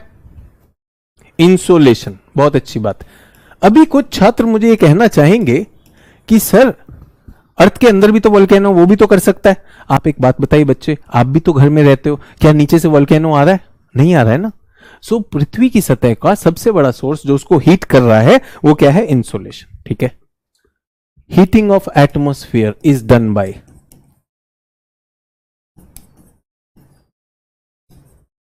ये और उत्तर दे दीजिए। एटमॉस्फेयर को कौन गर्म करता है? और यही यूपीएससी ने प्रश्न पूछा कि इंसोलेशन से एटमॉस्फेयर गर्म नहीं होता है, तो एटमॉस्फेयर को कौन गर्म करता है? बच्चों सोच के बताइएगा। बहुत से लोग एक्स लिखना चाहेंगे। अब लॉजिक दे रहा हूं बच्चे, एक्स क्यों नहीं होगा? क्योंकि एक्स ने तो उसको काट दिया, वो तो भेद के अंदर आ गया। अब ये गर्म हो गई है, तो ये जो हीट जा रही है ये इससे गर्म होगा। समझ में आया? तो वायुमंडल को कौन गर्म करता है? पार्थिव विकिरण। याद रखेंगे, बहुत बड़ा कॉन्सेप्ट है, टेरेस्ट्रियल रेडिएशन, पार्थिव विकिरण, याद रहेगा। Atmosphere is cooled from below. जो वायुमंडल है वो आसमान से गर्म नहीं होता है, नीचे से गर्म होता है। क्यों? क्योंकि आसमान की जो तरंगे वो लघु तरंग होने के कारण उसको भेदती हुई चली जाएंगी, वो उसको गर्म नहीं करेंगी। ठीक है, अब ध्यान दीजिए। तो सर ये होगा कैसे? ये पृथ्वी इसे कैसे गर्म करेगी? अब आप लोग मुझे सोच के बताइए, क्या मैंने सही लिखा है? यहां पर वायुमंडल और पृथ्वी संपर्क में है। संपर्क में कौन सा होता है बच्चों? ऊर्जा का स्थानांतरण, चालन होगा। चालन से क्या वायुमंडल गर्म हो जाएगा कि नहीं हो जाएगा? और जो गर्म हवा होगी वो हल्की होने के कारण ऊपर उठेगी, इस तरह से उठेगी। ये क्या है बच्चों? संवहन। और ये तीसरा क्या है? विकिरण। क्लियर हो गया कि नहीं हो गया? जल्दी से पहले इसका क्लियर बताइए। किसी ने मुझसे पूछा, ममता जी ने पूछा, शायद ममता जी उनका नाम था, कि सर मौसम क्यों बदलता है? अलग अलग चीजें हैं, अलग अलग प्रक्रियाएं हैं जिससे हीट ट्रांसफर होती है। तो पृथ्वी की सतह किससे गर्म होती है? इंसोलेशन से। इंसोलेशन से। वायुमंडल किससे गर्म होता है? वायुमंडल होता है इन तरंगों से, पार्थिव तरंगों से, पृथ्वी के साथ चालन से, पृथ्वी के साथ संवहन से। ये तीनों प्रक्रियाएं चलती हैं, उससे जाकर ये होता है। सभी लोग क्लियर? सभी लोग क्लियर? अच्छा एक बात बताइए मुझे, अगर आपको समझ में आया और मैं लॉजिक का टेस्ट ले रहा हूं, और मैंने कहा ना कुछ लोग कहेंगे सर कॉन्फिडेंस नहीं आता क्योंकि सिर्फ नोट्स बना रहे हो। भाई यहां पे आंसर सही दे दोगे तो यानी आपको कॉन्सेप्ट आ गया, हमेशा के लिए आ गया। T1, T2, T3, T4, कौन सा तापमान सबसे ज्यादा, कौन सा सबसे कम?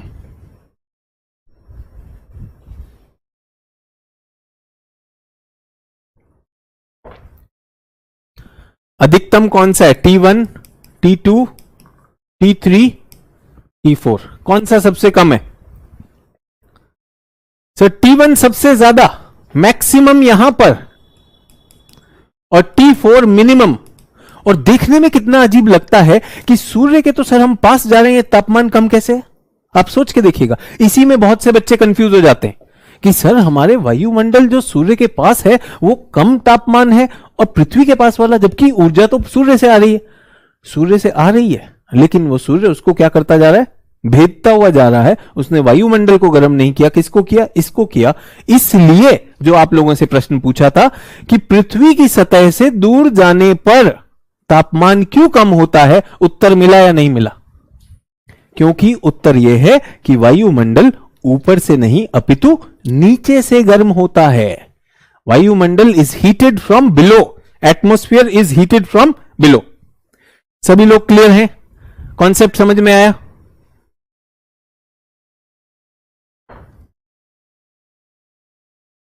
बहुत अच्छी बात है अगर समझ में आ रहा होगा। और दो चित्र बनाने भाई, चित्र बनाने, अगर चित्र बनाए तो बहुत ही क्लियर है, अच्छे से साफ आपको दिखाई दे रहा है वायुमंडल में क्या प्रक्रियाएं चल रही है। अब मैं आपको बताना चाहता हूं कि कितनी इकाई आई सूर्य से बच्चों? कितनी इकाई आई सूर्य से? 100 इकाई आई। अगर पृथ्वी उस सारी की सारी ऊष्मा को रोक लेगी तो पृथ्वी करोड़ों वर्षों में इतनी गर्म हो जाएगी कि वो पिघल जाएगी। लेकिन क्या पृथ्वी पिघल रही है? नहीं सर, पृथ्वी तो नहीं पिघल रही।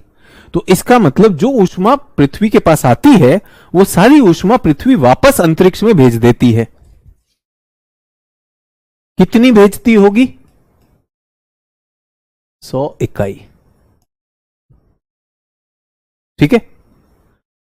सूर्य तप आता है और पृथ्वी से जाता है। इन दोनों का जो इक्वेशन है कि कितना आया और कितना गया, इस अनुपात के अध्ययन को आपने एनसीईआरटी में पढ़ा होगा।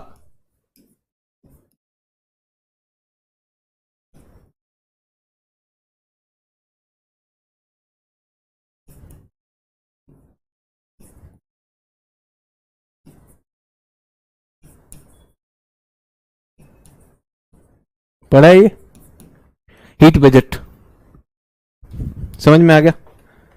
ऊष्मा बजट।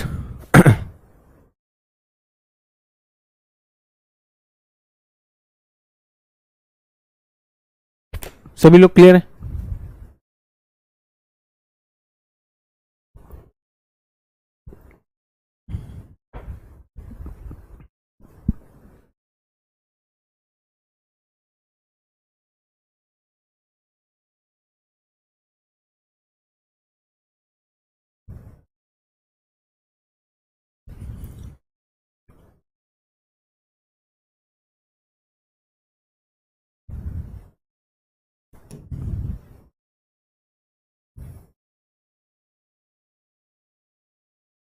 भारतीय मौसम भवन, ये हमारे वैज्ञानिक हैं।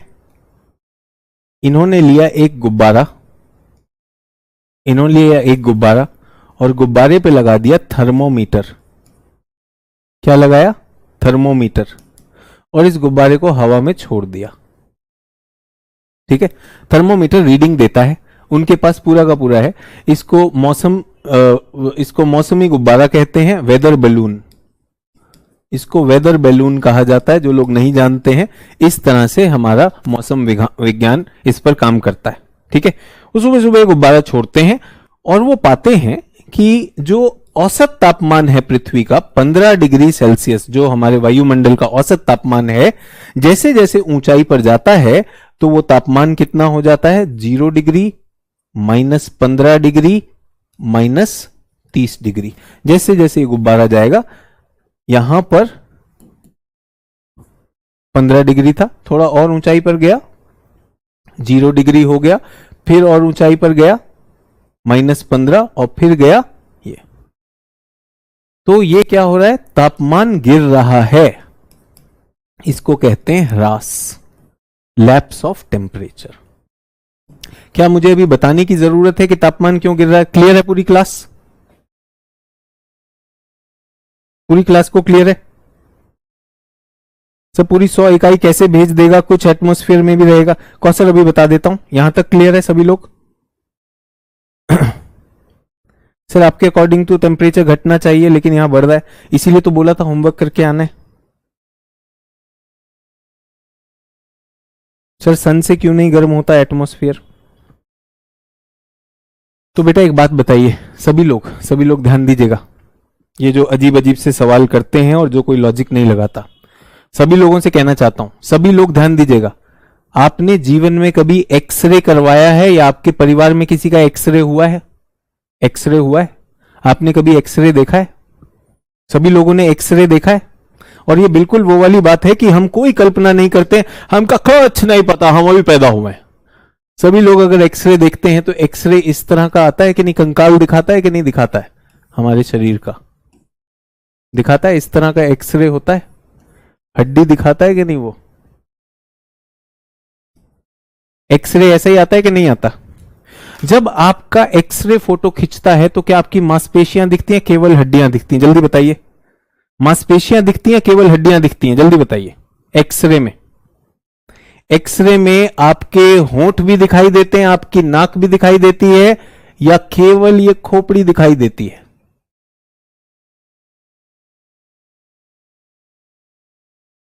जल्दी से बताइए, एक्सरे में क्या दिखाई देता है? क्या मांसपेशियां दिखाई देती हैं? क्या अंदर के अंग भी दिखाई देते हैं?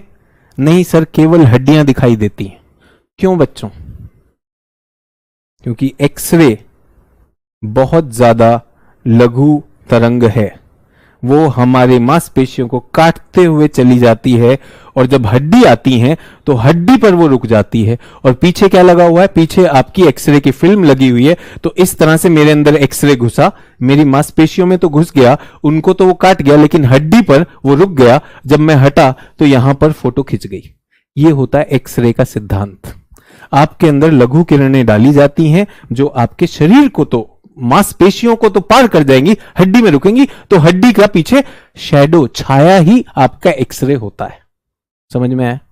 तो मैं तब से कह रहा हूं कि हमारे वायुमंडल में जब सूर्य किरणें आती हैं, वो वायुमंडल को काट देती हैं, भेद देती हैं, और रुकती कहां पर है? हड्डी पर, पृथ्वी की सतह पर। सर वायुमंडल को क्यों नहीं गर्म कर रहा? बताया तो, भेद देती हैं। मानेंगे नहीं, है ना?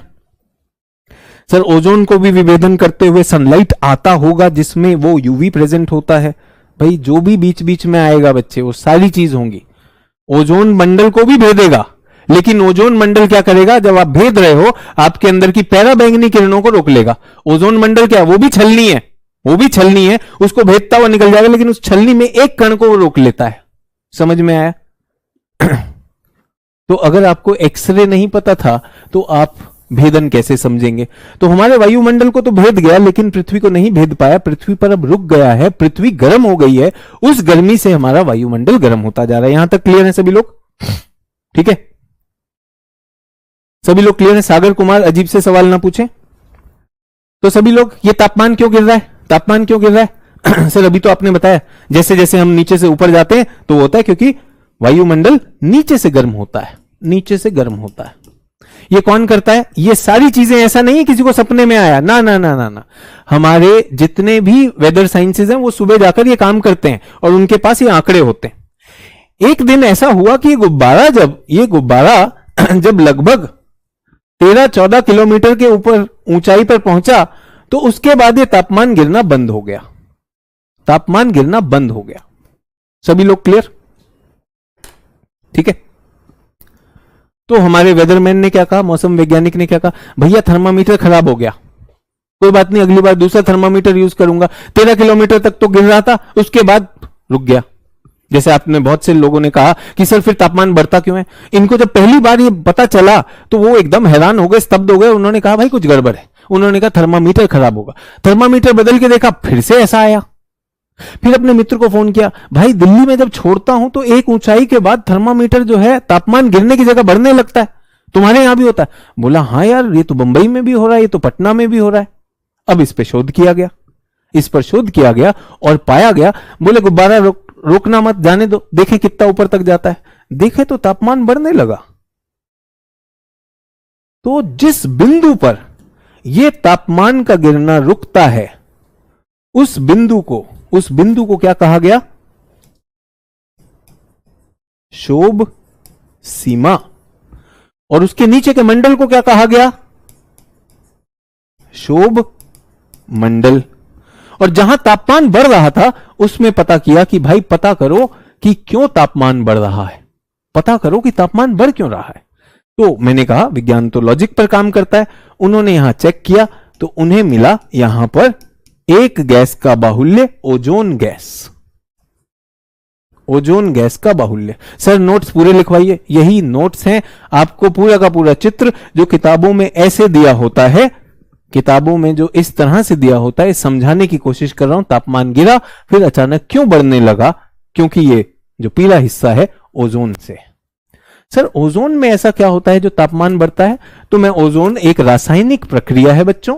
ये ओजोन के अणु और परमाणु के मिलने से बनता है, रिवर्सिबल रिएक्शन है और इसमें ऊर्जा आती है डेल्टा एच।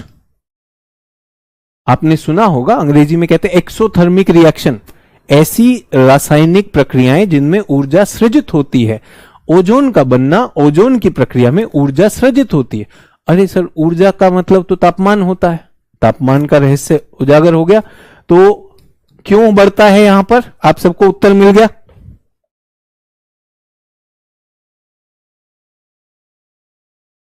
सभी लोग क्लियर? यहां तक क्लियर? अच्छा, फिर ओजोन भी तो ऐसा तो नहीं है कि असीमित हो, एक लेयर में है। उसके बाद जब ओजोन खत्म हो जाता है, फिर ऐसा हुआ कि जब ओजोन खत्म हो गया, ओजोन की जो परत है वो खत्म हो गई और ये कहां पर आई? लगभग 50 किलोमीटर की ऊंचाई पर। तो अब ओजोन खत्म, अब क्या ऊर्जा सृजित होगी? नहीं होगी। तो वापस पुराना नियम लग जाएगा कि नहीं लग जाएगा? इस मंडल को क्या कहा? इसको कहा समताप मंडल। तो किसमें ओजोन है? समताप मंडल में।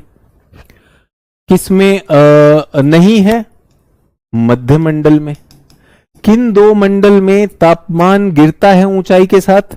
मंडल 1 और मंडल 3 में ऊंचाई के साथ तापमान गिरता है। सभी लोग क्लियर हैं?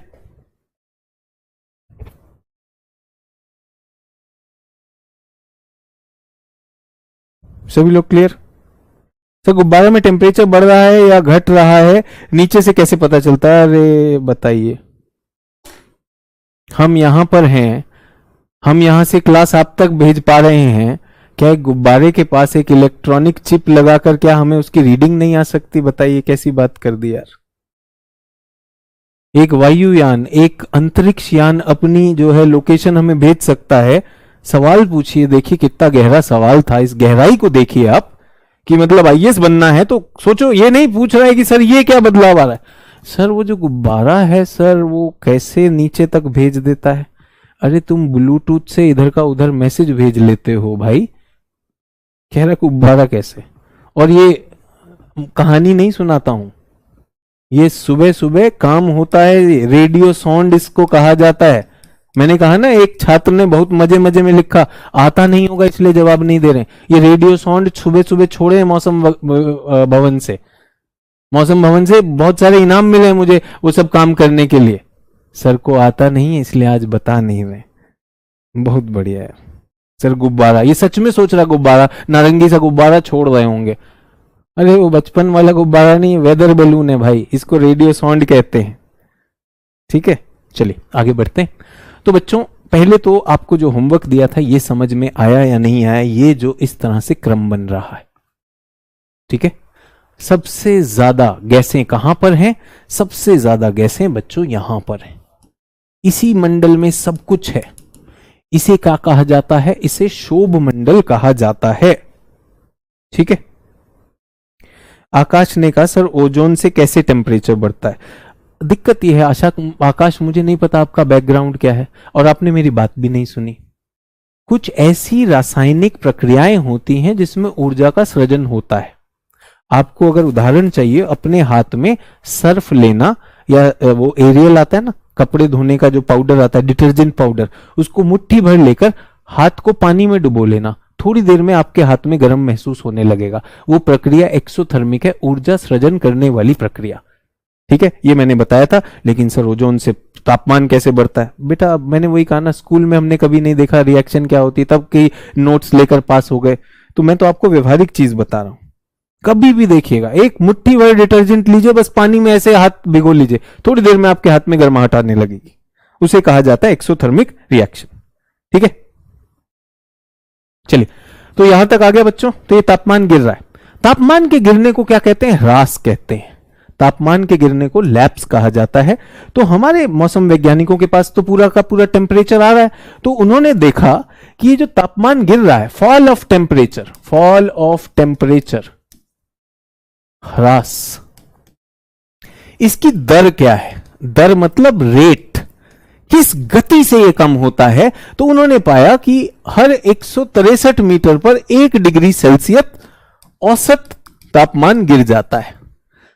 वैसे ले लें तो हर 1 किलोमीटर पर 6.5 डिग्री सेल्सियस तापमान का ह्रास होता है। सभी लोग क्लियर हैं? ये पढ़ा है एनसीईआरटी में? नहीं पढ़ा? पढ़ा या नहीं पढ़ा? सर 163 है, 165 है, जो मर्जी ले लीजिए बच्चे, ये क्या है? औसत है। अगर यूपीएससी ने 165 लिख दिया तो लड़ाई मत करना, अगर 161 भी लिख दिया लड़ाई मत करना। मैं भूगोल वैकल्पिक विषय जब पढ़ाता हूं तो ये बताना चाहता हूं ये सिर्फ औसत है। हमें तो ये भी पता है ये 2 डिग्री सेल्सियस तक हो सकता है और ये 12 डिग्री सेल्सियस तक भी जा सकता है। ये परिवर्तनशील है, ये स्थान से स्थान टू स्थान, प्लेस टू प्लेस वेरी करता है, ये वेरिएबल है। तो इसलिए आपके लिए क्या लिखा बच्चों? औसत। तो इसमें बुरा मत मानना कि सर 65 लिखा है, कुछ और लिखा है। ठीक है, यहां तक क्लियर? चलिए, तो ये तापमान का गिरना क्या कारण है? कि वायुमंडल नीचे से गर्म होता है, जैसे जैसे आप उससे दूर जाइएगा तापमान कम होता जाएगा। यहां तक क्लियर?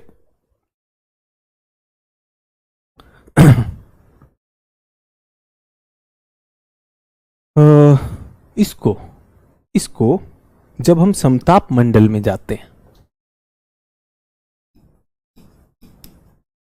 समताप मंडल में तो ह्रास नहीं होता है, लैप्स होता है या नहीं होता है? समताप मंडल में ह्रास होता है या नहीं होता है? सर यहां तो नहीं होता है, नहीं होता है ना, यहां पे तो तापमान बढ़ता है। तो क्या मैं इसको अनोमली कह सकता हूं बच्चों? अनोमली कह सकता हूं? क्या मैं इसको बच्चों विसंगति कह सकता हूं? हाँ या ना? कितने बच्चे मानेंगे? सर ये तो विसंगति है एक तरह की, है या नहीं? सभी लोग क्लियर? सर ये विसंगति है। तो इसके लिए एक तकनीकी टर्म है,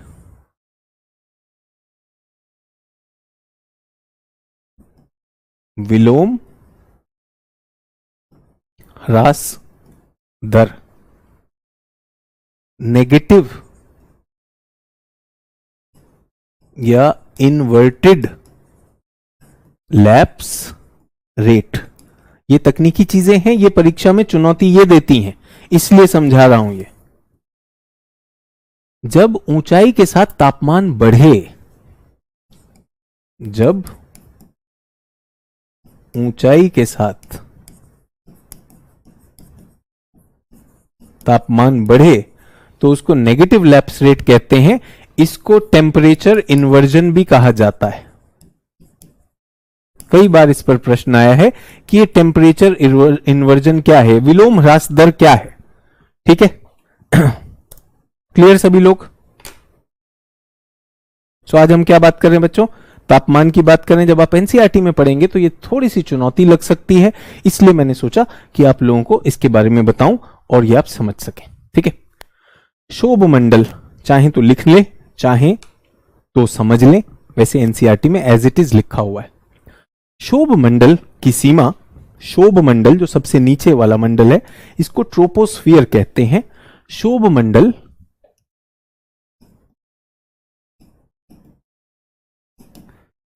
ऐसा है देखने में, यहां पे 8 किलोमीटर और यहां पर 18 किलोमीटर।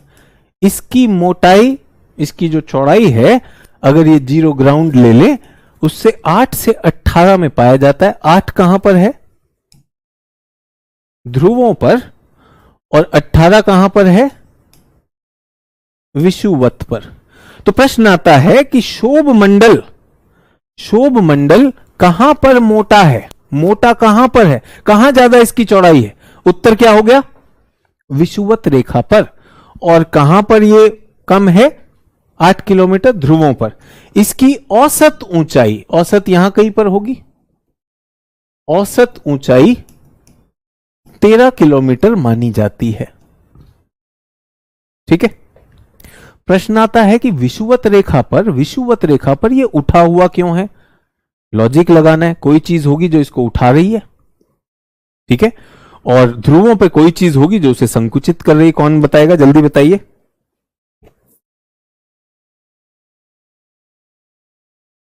जल्दी से बताइए। बहुत अच्छी बात है, प्रीति वर्मा जी ने सोच लगाई है। बहुत से लोग ऊष्मा कह रहे हैं, हीट और टेम्परेचर। प्रीति जी ने कहा सर हीट और टेम्परेचर के कारण ये चीजों को ऊपर धक्का दे रहा है, इसको क्या कहते हैं? संवहन। एनसीईआरटी में लिखा है संवहन के कारण विषुवत का क्षेत्र जो है ऊपर तक चला जाता है, संवहन ऊर्जा को ले जाता है। और आप मुझे बताइए, जब हवा को ठंडा कर देंगे तो हवा संकुचित हो जाएगी कि नहीं हो जाएगी? ध्रुवों पर हवा बहुत ठंडी है तो हवा संकुचित हो जाती है। यहां पे ध्रुव पर 8 किलोमीटर, यहां पे 18 किलोमीटर। समझ में आया? और जो ऊपर की सीमा है उस सीमा का नाम है, उस सीमा का नाम क्या है? शोभ सीमा, ट्रोपोपॉज, शोभ सीमा। क्या मैं कह सकता हूं इसके नीचे तापमान का ह्रास होता है? जहां तक तापमान का ह्रास होता है वहां तक की सीमा है शोभ मंडल की सीमा। सभी लोग क्लियर? शोभ मंडल की सीमा क्या है? जहां तक तापमान का ह्रास होता है, क्योंकि इसके बाद क्या होने वाला है? तापमान बढ़ने वाला है। क्यों बढ़ेगा? एक वहां का स्थानिक कारण आ गया है। ओजोन की जो प्रक्रिया है, जो रासायनिक प्रक्रिया है, वो एक्सोथर्मिक है, यानी उसमें ऊर्जा का सृजन होता है। सभी लोग क्लियर है? ठीक है। सर गैस हल्की होती है तो शोभ मंडल के ऊपर क्यों नहीं जाती? है बहुत अच्छा सवाल है। राहुल जी थोड़ा दिमाग लगाइए। राहुल जी लॉजिक नहीं लगा रहे हैं, उनकी तरह बहुत से छात्र लॉजिक नहीं लगा रहे। इनका यह कहना है, सभी लोग ध्यान दीजिएगा, इनका यह कहना है, सुनने में बात बहुत सही लगती है, सर गैस हल्की होती है, गैस हल्की होती है। सुनने में देखिएगा बहुत अच्छी लगती है बात, कॉमन सेंस लगती है, लेकिन इसी में गड़बड़ है। गैस हल्की होती है तो उठती क्यों नहीं? कितना अच्छा सवाल पूछा है इन्होंने कि इस बात को सुन के तो एकदम रुलाएगी पगली, कितनी बड़ी बात कर दी। अब मुझे बताइए, जल्दी से ध्यान दीजिए, एक्स, वाई और जेड तीनों ही तो गैस हैं, तीनों ही तो गैस हैं। ठीक है। अब मुझे बताइए, तीनों में अगर किसी को मुझे भारी गिनना हो तो कौन सी है? तीनों में अगर मुझे भारी गिनना हो तो कौन सी गैस भारी है इन तीनों में? बहुत मजे से उन्होंने कहा कि सर शोभ मंडल में तो गैस है, गैस तो हल्की है, उठ क्यों नहीं जाती? उठ के जाएगी किससे भाई? वाई उससे भी हल्की है, जेड उससे भी हल्की है। और जितना ज्यादा घनत्व, ध्यान दीजिए, ध्यान दीजिए, गैसों का जितना घनत्व होगा, घनत्व का मतलब उतना ज्यादा दाब है, उतना ज्यादा प्रेशर है। यहां पे देख लीजिए, तो कौन सी गैस ज्यादा प्रेशर वाली? ये है बेटा। अगर ऊपर कुछ भारी होता तो निश्चित रूप से ये उठ के नीचे आ जाती। ठीक है, सभी लोग को समझ में आया? किसी ने कहा सर आप ही ने तो बोला गुरुत्व के कारण। बेटा गुरुत्व के कारण ही सब लगा है। तो नीचे की गैस को इनसे भारी मत समझिएगा कभी भी। यहां तो गैसें विरल हो जाती हैं बच्चों, विरल मतलब मिलेगा ही नहीं, वेरी वेरी स्पेयर्स एटमॉस्फेयर, जिसको बाह्य मंडल कहा हमने। और ये जो प्रश्न आ रहे हैं, मुझे पता है कि आप लोगों में उत्सुकता भी है, सोच भी है, और जितना ज्यादा मैं आपको लॉजिक के पास लेता जाऊंगा तो आपका एकदम से मन आएगा यार ये भी तो सवाल है, ये भी तो सवाल है, ये भी तो सवाल। ये काफी खतरनाक स्थिति है मेरे लिए, शिक्षक के लिए, कि भाई बहुत सारे सवाल पूछेगा। लेकिन अगर वो सवाल वाकई में एक ईमानदार सोच के साथ आए तो उसको न्याय मिलना चाहिए। कुछ सवाल ऐसे ही आते हैं तो उनको हम हटा दें तो ज्यादा अच्छा। ठीक है, सभी लोग क्लियर? तो ये इस कारण से नहीं आ रही। तो निचला लेयर क्या हुआ हमारा बच्चों? शोभ मंडल। अब इसी में 90% जलवाष्प है, इसी में 99% धूल के कण हैं, तो यहां पर क्या होगा, यहां पे सारी मौसमी प्रक्रियाएं यहीं होंगी, सारी मौसमी प्रक्रियाएं यहीं पर होंगी, सारी मौसमी प्रक्रियाएं यहीं पर होंगी। क्लियर है? Are we clear? Gargi ji कह रहे हैं मोर स्टडी मोर कंफ्यूजन। तो गार्गी जी ये तो बात सबके लिए है, सब पे लागू होती है कि जब हम पहली बार कोई नई चीज सीखते हैं तो पहले कंफ्यूजन ही लगता है। जब मैंने गुणा और भाग सीखा था मुझे बहुत कंफ्यूजिंग लग रहा था, लेकिन आजीवन मुझे एक बार गुणा और भाग आ गई तो अब मुझे कोई दिक्कत होती नहीं है। ठीक है, और मुझे लगता है कि ज्यादा पढ़ने से ज्यादा कंफ्यूजन होता है तो फिर आईएएस बनना मुश्किल है, क्योंकि जो आईएएस बने वो तो कहते हैं ज्यादा पढ़े तो ज्यादा समझ आया और चीजों के बीच के संपर्क समझ में आए, ज्यादा अच्छे उत्तर लिख पाए। बाकी आपका जो प्रश्न है वो आप कर सकते हैं। तो शोभ मंडल समझ में आ गया, बहुत इंपॉर्टेंट मंडल है। और इसके ऊपर आता है समताप मंडल। समताप मंडल में क्या होता है, वहां पर ओजोन की एक परत पाई गई। ठीक है सर, ये यहीं पर क्यों है, इसके नीचे क्यों नहीं है? तो देखो बेटा, ओजोन की जो परिभाषा है या जिस तरह से ओजोन बनता है, ओजोन बनता है ऑक्सीजन प्लस ये, और यहां पर चाहिए मुझे प्रकाश, सनलाइट, सौर प्रकाश। इसको कहते हैं फोटोकेमिकल रिएक्शन। ये क्या है? प्रकाश रासायनिक प्रक्रिया, फिर बनता है ओजोन। तो इसके लिए क्या चाहिए ओजोन के लिए बच्चों, क्या चाहिए? एक तो चाहिए ऑक्सीजन और दूसरा क्या चाहिए? प्रकाश। दो कच्चे माल हो गए सर। तो ओजोन यहीं पर क्यों रहता है बेटा? इस सतह के नीचे, इस सतह के नीचे जितना प्रकाश चाहिए उतना प्रकाश नहीं है। ऑक्सीजन तो बहुत है लेकिन उतना प्रकाश नहीं है। और इस सतह के ऊपर क्या है? प्रकाश तो बहुत है, ऑक्सीजन नहीं है। तो ये क्या हो गया बच्चों? अगर कुछ लोगों को याद हो, कौन मुझे बताएगा कि हां सर ये याद आया? एक तरह का गोल्डीलॉक्स जोन है। ठीक है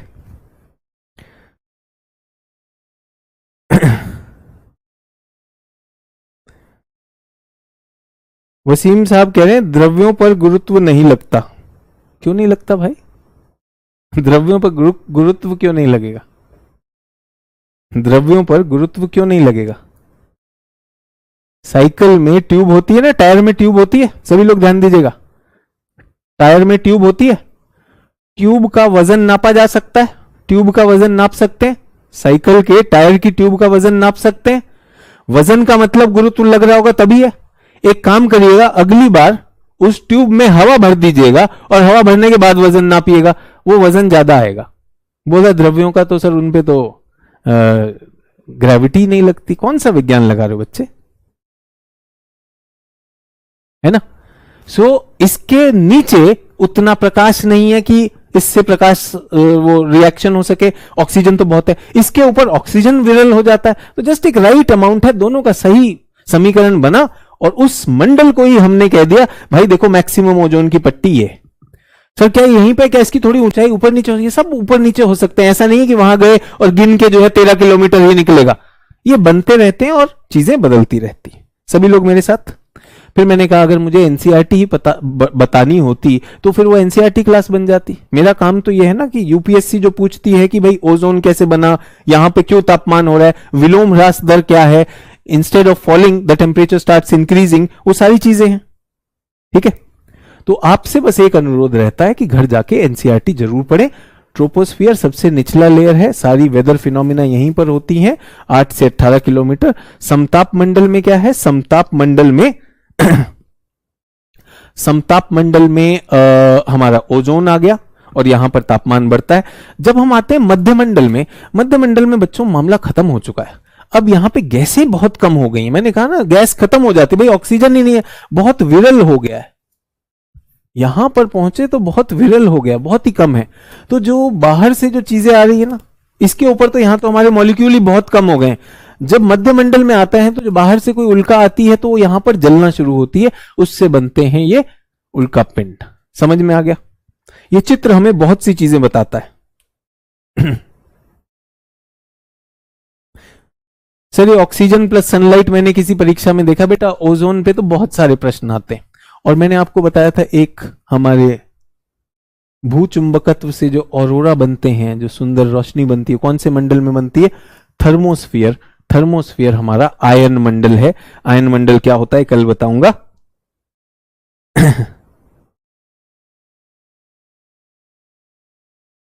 चलिए, सभी लोगों को ये मंडल समझ में आया, पृथ्वी का तापन समझ में आ गया, ऊर्जा का स्थानांतरण, विकिरण, कंडक्शन, कन्वेक्शन, रेडिएशन। एक चीज बस मैं जोड़ना चाहता हूं बच्चों आज संवहन के साथ। संवहन जो है ना, नीचे से ऊपर होता है। वर्टिकल को कहते हैं ऊर्ध्वाधर। बहुत से लोग हिंदी जो हिंदी देना भी चाहते हैं, हिंदी में फंसे हुए। ऊर्ध्वाधर मतलब वर्टिकल, लंबवत। तो जब ऊष्मा ऐसे चलती है ऊपर, तो उसको कहते हैं संवहन। ठीक है, तो संवहन हमने आर्थर होम्स का भी पढ़ा, मेंटल में भी संवहन होता है। लेकिन लेकिन मैं आपको बताना चाहता हूं, मैं व्यवहारिक उदाहरण देता हूं ताकि आप उसे सोच सकें। समाचार में आता है कि कल, सुनिएगा, समाचार में आया कल हिमाचल और उत्तराखंड के पहाड़ी क्षेत्रों में भारी हिमपात हुआ। हिमाचल और उत्तराखंड के क्षेत्रों में भारी हिमपात हुआ। 2 दिन बाद मैदानी इलाकों में ठंड बढ़ने की संभावना है। फिर से दोहरा रहा हूं, हिमपात कहां हुआ? उत्तराखंड और हिमालय में हुआ है, हिमाचल में। 2 दिन बाद मैदानी भागों में, हरियाणा, दिल्ली, राजस्थान, उत्तर प्रदेश में तापमान के गिरने की संभावना है। यानी वहां के सर्दी का प्रभाव यहां तक आएगा। ये हॉरिजॉन्टल है, ये वर्टिकल नहीं है। सो वर्टिकल को क्या कहते हैं बच्चों? वर्टिकल तापमान का या ऊष्मा का जो स्थानांतरण होता है वो संवहन होता है। जब वो हॉरिजॉन्टल होता है, इस प्लेन में क्षैतिजिक होता है, उसके लिए शब्द क्या है? अभिवहन। ठीक है, अंग्रेजी वाले छात्र अगर लिखना चाहते हैं तो अंग्रेजी में क्या है? कन्वेक्शन, एडवेक्शन, अभिवहन और संवहन। इस तरह से ऊष्मा ऊपर जा रही है। अभिवहन में क्या हो रहा है? यहां पर गर्मी थी,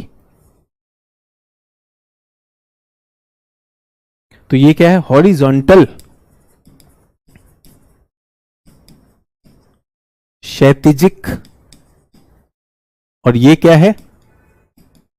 वर्टिकल, यानी ऊर्ध्वाधर। क्लियर है? चलिए, बहुत अच्छी बात है, आपको वायुमंडल की संरचना, वायुमंडल में आज उसका तापन समझ में आया। ठीक है, अब एक चीज में फंसा हूं, उस पे मैं चाहता हूं कि अगले 5-7 मिनट इस पर ध्यान दीजिएगा, और ये बनाना है, ये बनाना है।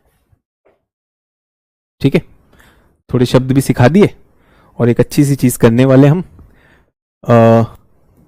और जो भी छात्र मेरी क्लासेस करते रहते हैं, कई बार दोबारा भी देखते हैं, आप जानते हैं कि मैं अपनी क्लासेस में चाहता हूं कि आप लिखते रहें जो मैं समझा रहा हूं, क्योंकि भूगोल विषय ऐसा है जिसमें समझ और लिंक चाहिए। जो हमारा विश्व भूगोल था, वहां हम मानचित्रों पे चित्रण कर रहे थे, यहां पर हम अपने सिद्धांतों को देखते हैं, बनता हुआ देखते हैं।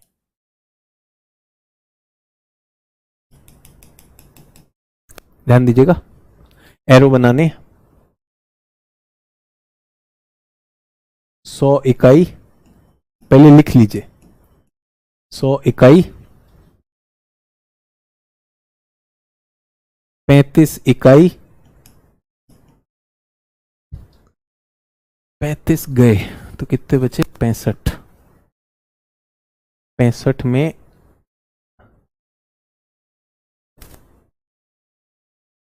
14 इकाई, 51 इकाई। 51 को बाहर भेजते हैं, 17 इकाई।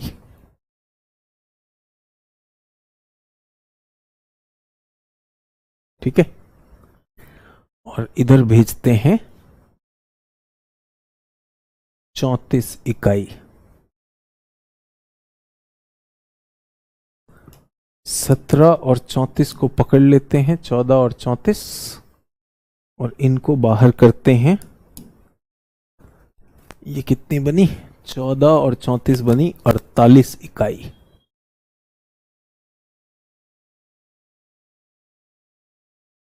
ठीक है, इनका जोड़ कर देते हैं, इनका जोड़ हो जाता है 100 इकाई। शीर्षक क्या लिखेंगे? पृथ्वी ऊष्मा बजट। लिख लिया? जल्दी से बनाएंगे।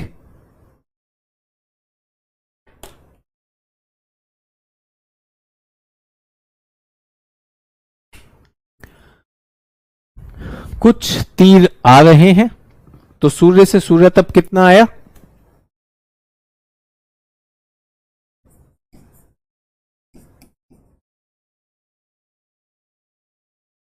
कितना आया? 100 इकाई। ये कहां बटा? ए बी सी।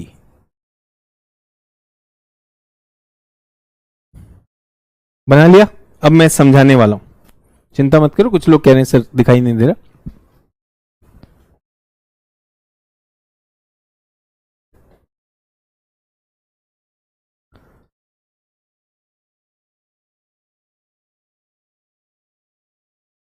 सभी लोग ध्यान देंगे। मेरे पास सूर्य का प्रकाश आ रहा है और एक काली सतह है और एक मेरे पास आईना है। ठीक है, सूर्य का प्रकाश आया, एक काली सतह है, काली मिट्टी है, और दूसरा मेरे पास आईना है। कौन सा ज्यादा ऊष्मा को ग्रहण करेगा, काली सतह या आईना? जल्दी से बताइए। सूर्य से प्रकाश आ रहा है, सतह काली मिट्टी और आईना मिरर, घर में जो शीशा लगा होता है, सर काली मिट्टी अवशोषित करेगी, तो वो क्या करेगा? आईना क्या करता है? सर वो रिफ्लेक्ट कर देता है, परावर्तित करता है नहीं करता है? तो जब सूर्य की ऊष्मा पृथ्वी पर आ रही है, कुछ ऊष्मा पृथ्वी और वायुमंडल ग्रहण कर लेंगे, क्या कुछ ऊष्मा परिवर्तित भी करेंगे या नहीं करेंगे? परावर्तित करेंगे बच्चों। रिफ्लेक्शन, कितने लोगों ने रिफ्लेक्शन सुना है? रिफ्लेक्शन अथवा परावर्तन जो एक शीशा करता है, आईना करता है कि नहीं करता है?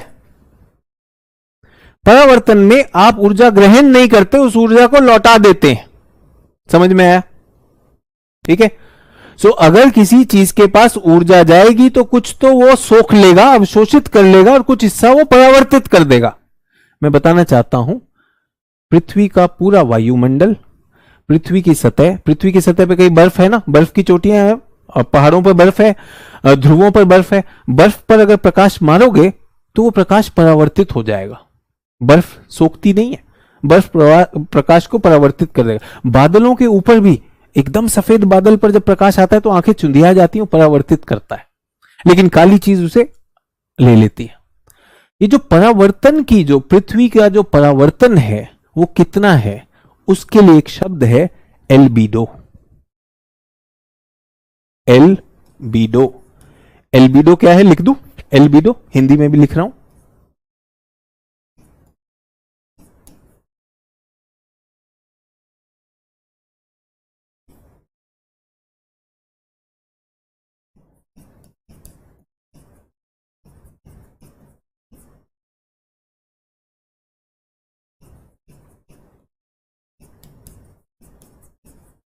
पृथ्वी की औसत परावर्तन क्षमता का मापक है, और ये कितना होता है? एल्बिडो होता है 35 इकाई। कितना है? 35 इकाई। तो बच्चों यहां पे मैं लिख दूं एल्बिडो। ये वायुमंडल भी है, गैसें भी हैं, सब कुछ है, मिलकर क्या किया इसने? तो हमें कितना मिला था? 100 रुपया मिला था, 35 रुपया चला गया। एक उदाहरण देना चाहता हूं, आजकल आप अर्थव्यवस्था भी पढ़ रहे हैं। भारत सरकार ने कहा कि हर एक व्यक्ति, भारत का हर नागरिक देश के विकास के लिए टैक्स देगा। हर नागरिक को 35% टैक्स देना है। हर 100 रुपए पे कितना टैक्स देगा? 35 रुपए टैक्स देगा। तो हमारे हाथ में कितने आएंगे अगर मैंने 100 रुपए कमाए? तो बच्चों, अगर मैंने 100 रुपए कमाए, भारत सरकार को टैक्स देना है 35 रुपए देश के लिए, तो मेरे हाथ में कितने आए? बेटा 35 घटाओगे तो 75 नहीं आएगा, 65 आएगा। 65, कुछ लोग 75 है, गणित का ख्याल रखो, सीसैट में साफ हो जाओगे। 65। अब भारत सरकार नहीं है, पृथ्वी पर सूर्य जो है अपना ताप भेज रहा है, लेकिन पृथ्वी पर बहुत सी चीजें ऐसी हैं, पृथ्वी की सतह में, वायुमंडल में, जहां पर वो ताप ग्रहण नहीं होता, वो वापस रिफ्लेक्ट हो जाता है। उन सब को ऐड करके जो पूरा कुल मान निकला, वो निकला 35 इकाई। तो पृथ्वी के पास कितना माल आया? 65 आया। पहला ये क्लियर हो गया। 100 भेजा था, 100 में 35 जो है एल्बिडो में गया। ठीक है, अब वायुमंडल में भी आएगा। वैसे तो वायुमंडल को वो भेद देता है, लेकिन वायुमंडल में याद है ओजोन बनाने में थोड़ा सा लग जाएगा, लगेगा कि नहीं लगेगा? तो उस तरह की कुछ प्रक्रियाओं में, आयन मंडल बनाने में थोड़ा सा लग जाएगा। तो कितना लग गया? 14 इकाई एटमॉस्फेयर में चला गया। वायुमंडल ने कितनी पकड़ ली? 14 इकाई पकड़ ली, और उसको भेदते हुए नीचे कहां पर पहुंचा? पृथ्वी पर पहुंचा, अर्थ पर पहुंचा, अर्थ सरफेस 51 इकाई। सचिन सर, आपको कैसे पता ये है? अरे मुझे पता होता तो बात ही क्या थी। ये सारे मौसम वैज्ञानिक, बड़ी इज्जत करता हूं मैं उनकी। भाइयों ने ढूंढा, बड़ी मेहनत करके ढूंढ के लाए, खूब इन्होंने गणितीय काम किए। तो कुल जो है 100 इकाई आती है, 100 इकाई बटती कैसे है? 35 तो चला गया टैक्स में, बाहर, एकदम बाहर, हाथ जोड़ के कि भाई और नहीं चाहिए, 35 बाहर। अब बचा 65। 65 में वायुमंडलीय प्रक्रियाओं में कहां पर लग गया? 14 लग गया। आपने सुना है कि गैस के, धूल के कण जो हैं हवा को जो है स्कैटर भी करते हैं, जिससे आसमान नीला, पीला, बादल, हरा, काला दिखता है। ठीक है, यहां तक क्लियर? चलिए, और पृथ्वी के पास कितना है? तो असली माल नीचे पहुंचा 51। 51 ने क्या किया बच्चों? 51 ने पृथ्वी को गर्म कर दिया। अच्छा, अब कितने लोगों को इस शब्द की परिभाषा याद है? विकिरण। कोई भी वस्तु किसी भी तापमान पर हो, धीरे धीरे अपनी ऊष्मा छोड़ती रहती है। सूर्य भी छोड़ता है, पृथ्वी भी छोड़ती है। सूर्य ने छोड़ा तो उसका नाम इंसोलेशन है, पृथ्वी छोड़ेगी तो पार्थिव विकिरण है। तो पृथ्वी ने क्या किया? अपना पार्थिव विकिरण दिया। पृथ्वी ने कहा भाई 51 में से मैं 17 इधर दे रही हूं, पार्थिव विकिरण। ये कहां चला गया? अंतरिक्ष में। ठीक है, तो अब ये है, ये हमारी आय हो गई। आय मतलब इनकम, एक घर में इतना इनकम है, और ये हमारा व्यय हो गया। व्यय मतलब खर्चा, एक्सपेंडिचर। एक्सपेंडिचर में हमने क्या किया? 35 तो हमने रईसी में उड़ा दिए, हमने कहा हमें चाहिए ही नहीं, जाओ, क्या याद करोगे? ये हमने क्या दे दिया? टैक्स दे दिया, एल्बिडो। और पृथ्वी ने कहा सुनो सुनो सुनो, हमें भी नहीं चाहिए। 17 हमने किस में दे दिए? पार्थिव विकिरण में। पृथ्वी के पास बच्चों 51 में से कितने बचे? 51 में से 17 गए, कितने बचे? सर 34 बचे हैं। क्या आपको लगता है वायुमंडल पृथ्वी के संपर्क में है तो चालन होगा? हाँ सर, चालन भी तो होगा। क्या आपको लगता है कि वायुमंडल में जब हवा गर्म होगी तो हवा ऊपर की तरफ उठेगी, संवहन होगा? हाँ सर। क्या उसमें ऊर्जा का स्थानांतरण होगा? हाँ, वो भी होगा। कितने इकाई होगा भाई? सर 34 इकाई। 34 इकाई पृथ्वी ने वायुमंडल को दे दी। अब हमारे वायुमंडल के पास कुल कितनी हो गई? सूर्य से आई 14, पृथ्वी से आई 34।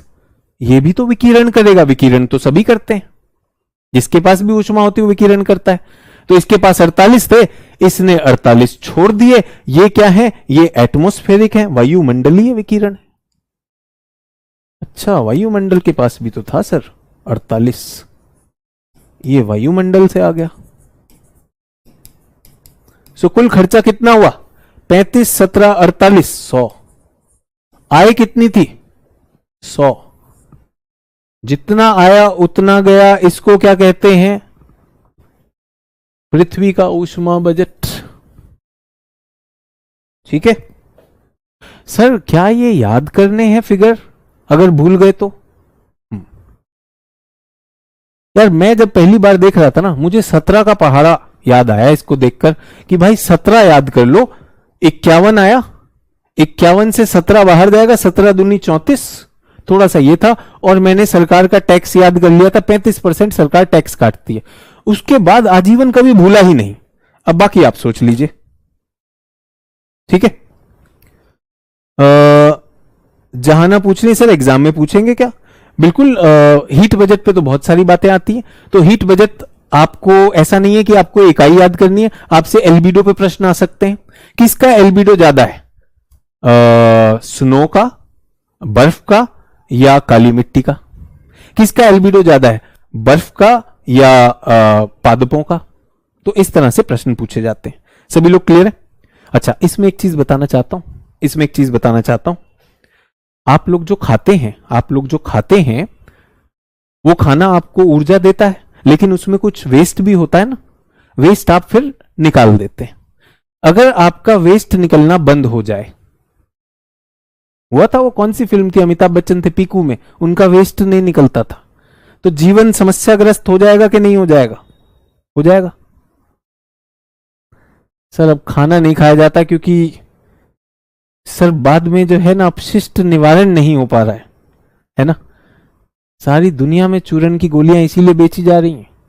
आप एक बार पता कर लीजिए किसी भी केमिस्ट के पास सबसे ज्यादा बिकने वाली दवाई कौन सी? सर पेट में गैस, अपच, यही बिक रही है भाई। पृथ्वी को ये चाहिए सुचारू रूप से जो ऊष्मा आ रही है वो जानी चाहिए, अगर नहीं गई तो समस्या है। ये बताता है हमारा करंट अफेयर्स कि पृथ्वी के ऊष्मा बजट में आज समस्या होती जा रही है। क्यों हो रही है? क्योंकि पृथ्वी में हरित गृह गैसें, कार्बन डाइऑक्साइड बढ़ती जा रही है, मीथेन बनती जा रही है, ये बादल जलवाष्प जो हैं ये बढ़ रहे हैं। इसकी वजह से वैश्विक तापन क्या है? एक तरह के ऊष्मा बजट के असंतुलन का परिचय है। समझ में आया? तो सर प्रश्न क्या पूछता है? बेटा यही प्रश्न पूछेगा। जब आपसे वैश्विक तापन पूछे तो जरूर उसमें ऊष्मा बजट के बारे में लिखिए, ताकि एग्जामिनर को पता चले कि आप सिर्फ जो है यूट्यूब देखकर या व्हाट्सएप पे नहीं समझे हैं, ये आप सच में जानते हैं। समझ में आया? पीकू मत लिखिएगा वहां पर, ऊष्मा बजट यही था। ठीक है, आशा आपको समझ में आएगा। मुझे पता है आप लोग बहुत देर से इस क्लास को देख रहे हैं। वायुमंडल में तापन समान नहीं होता, अलग अलग होता है। सूर्य तप जो लघु तरंगे होती हैं ये अलग अलग क्यों होता है? एनसीईआरटी में भी दिया होगा, अक्षांश, स्थलों और जल की विषमता, ये सारी चीजें मेरी अगले लेक्चर्स में आएंगी।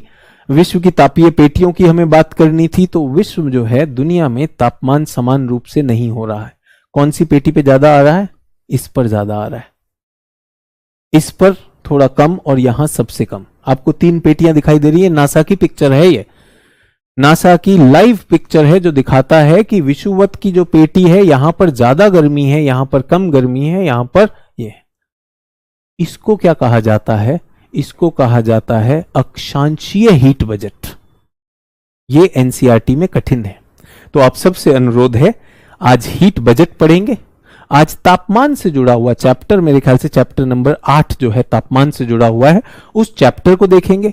उसमें देखेंगे कि किस तरह से तापमान जो है बदल रहा है, ऊर्ध्वाधर वर्टिकली कैसे बदलता है, हॉरिजॉन्टली कैसे बदलता है, और पृथ्वी का बजट के बाद पृथ्वी में अक्षांशों में बजट नहीं है, तो ये ऐसा क्यों है।